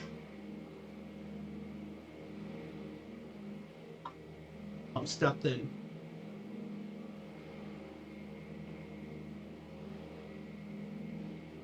And then on the Big Ten, the Big Ten East is still a stacked conference. I mean, Rutgers did lose yesterday, but that was to a very good Michigan team. But Rutgers still had a very good start to the season.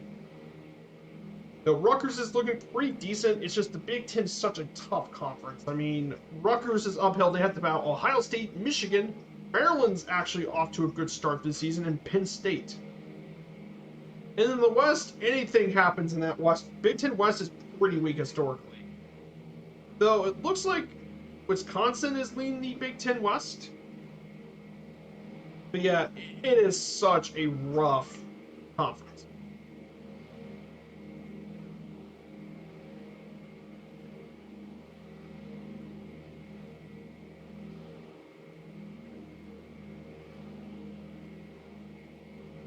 But yeah, anything can still happen. But what I'm trying to say is that, yeah, things can really change quickly.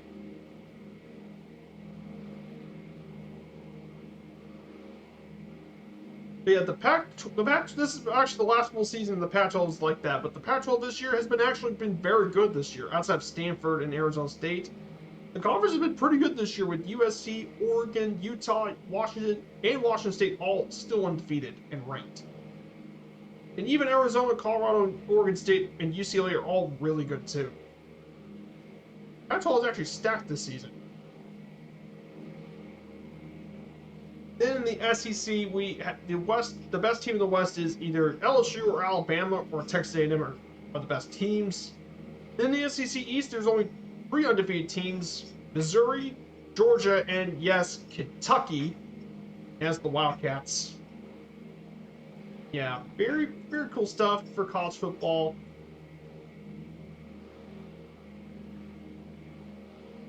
Yeah, but that is about it for college football stuff. But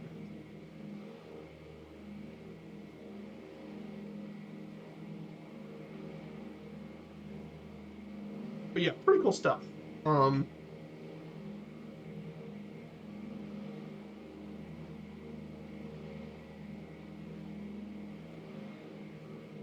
As well. So the thing I'm not looking forward to is college basketball. That's the one thing I'm not looking forward to this season. If you guys didn't know, my collegiate basketball program choice is Louisville. You want to know how many games they won last year? Let me give you a hint. It is single digits. Yeah, Louisville won only 4 games last year.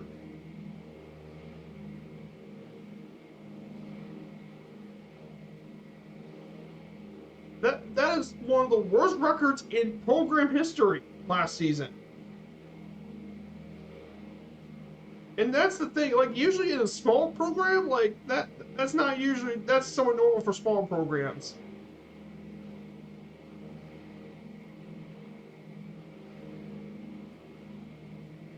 Nope, that is Louisville. Louisville's historically been one of the most successful collegiate basketball programs.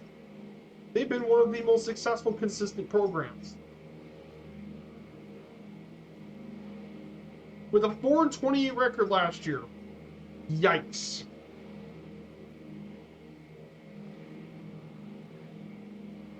And it's sad because it's usually now been the women who have outshined the men over the last couple of years.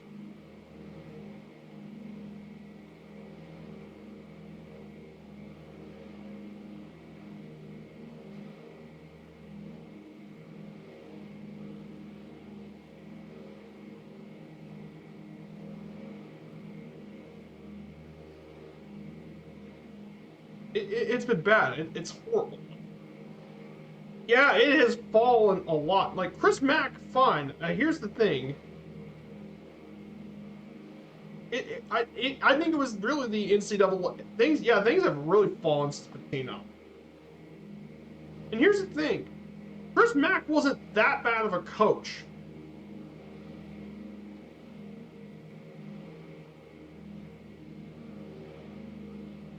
Chris Mack wasn't bad. It was just yeah, the scandals really hurt. The NCAA scandals kind of hurt significantly with Pitino's scandals. Scandals really hurt, and I think the inconsistent coaching, those are the 2 things that have really hurt Louisville basketball the last couple of seasons. And I mean, for all the faults Chris Mack had,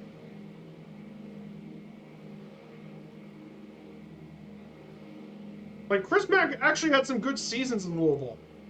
That wasn't the issue. Mack wasn't the biggest issue. It was just, it was pain. It was like not a good season. It just really fell off.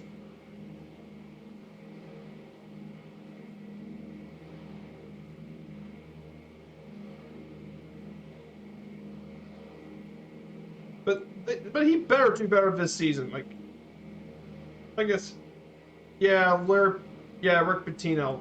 Yeah, Louisville hired him a bit. And here's the thing, Pitino was a great coach, though.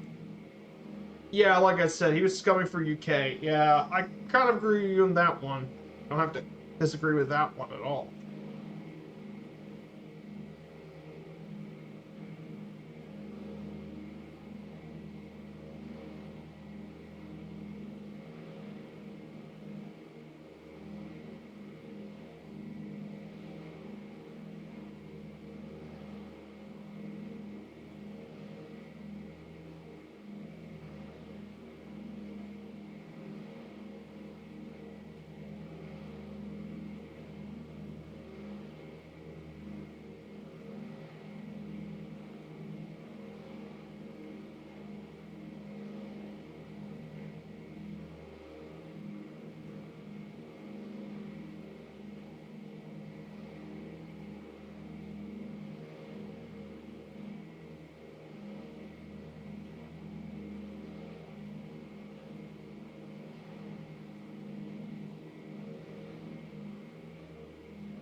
Yeah, anything could still.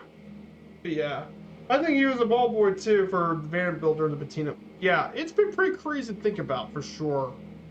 But maybe this season might be better. It might just be the first few full year. But yeah.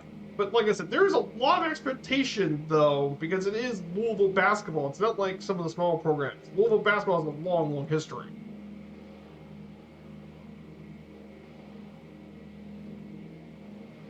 So.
Very much.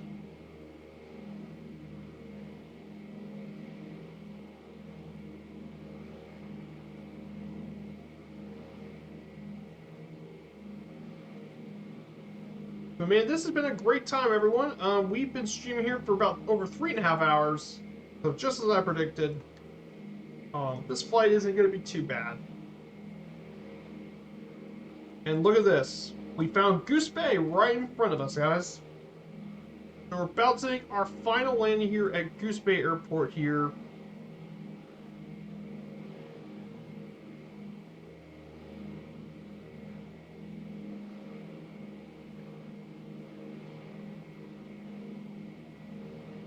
Ah, yes. Goose Bay is one of the important stuff as well to Greenland. Yes. This is what they took for their base for sure.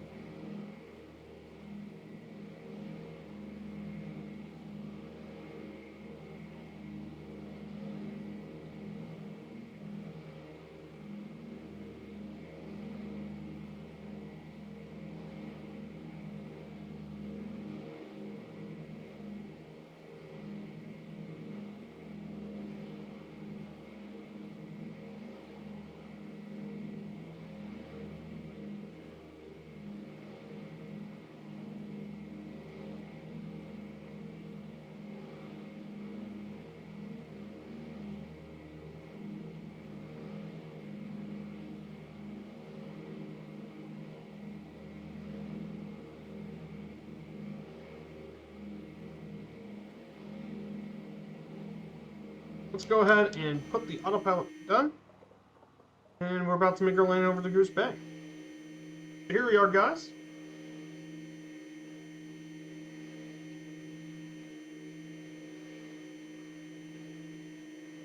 So if you depart from the United States, you follow the East Coast.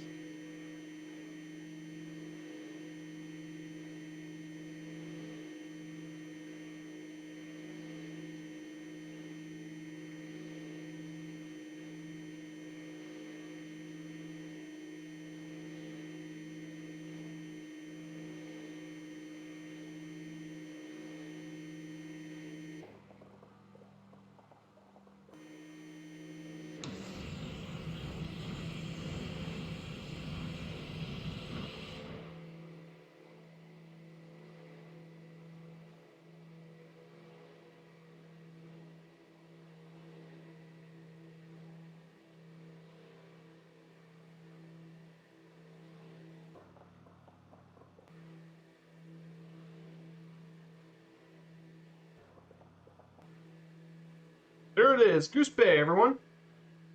Hope you guys enjoyed this 3.5 hour stream. As always. And yeah, the big dive. Yep.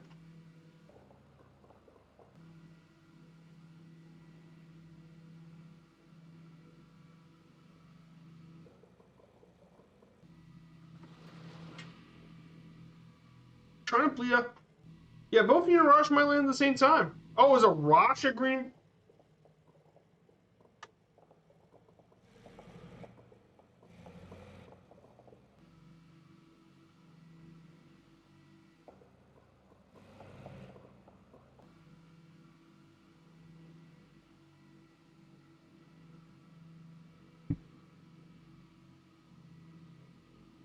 And that is going to be, let's...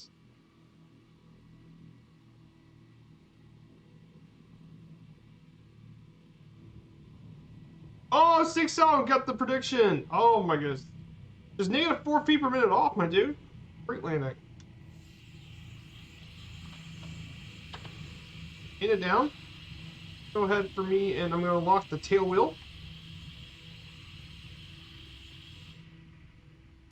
That will unlock the tail wheel so we can freely get her taxied.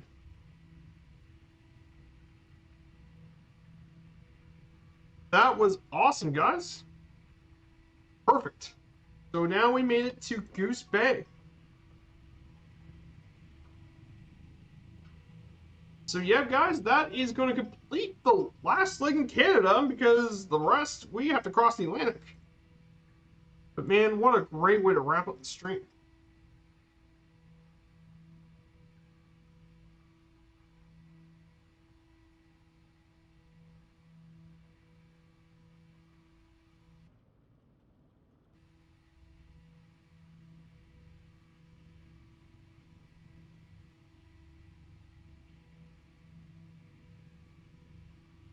Yep.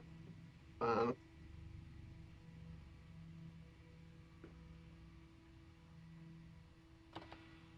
we go.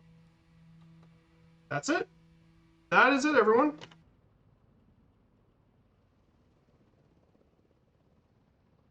So guys, we finally made it to our rest stop here for the crossing of the Atlantic.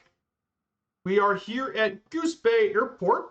And guys, that completes leg number 54 of our DC-3 around the world trip. We have made our way over to Goose Bay here in Labrador, guys. So that is going to wrap up our trip.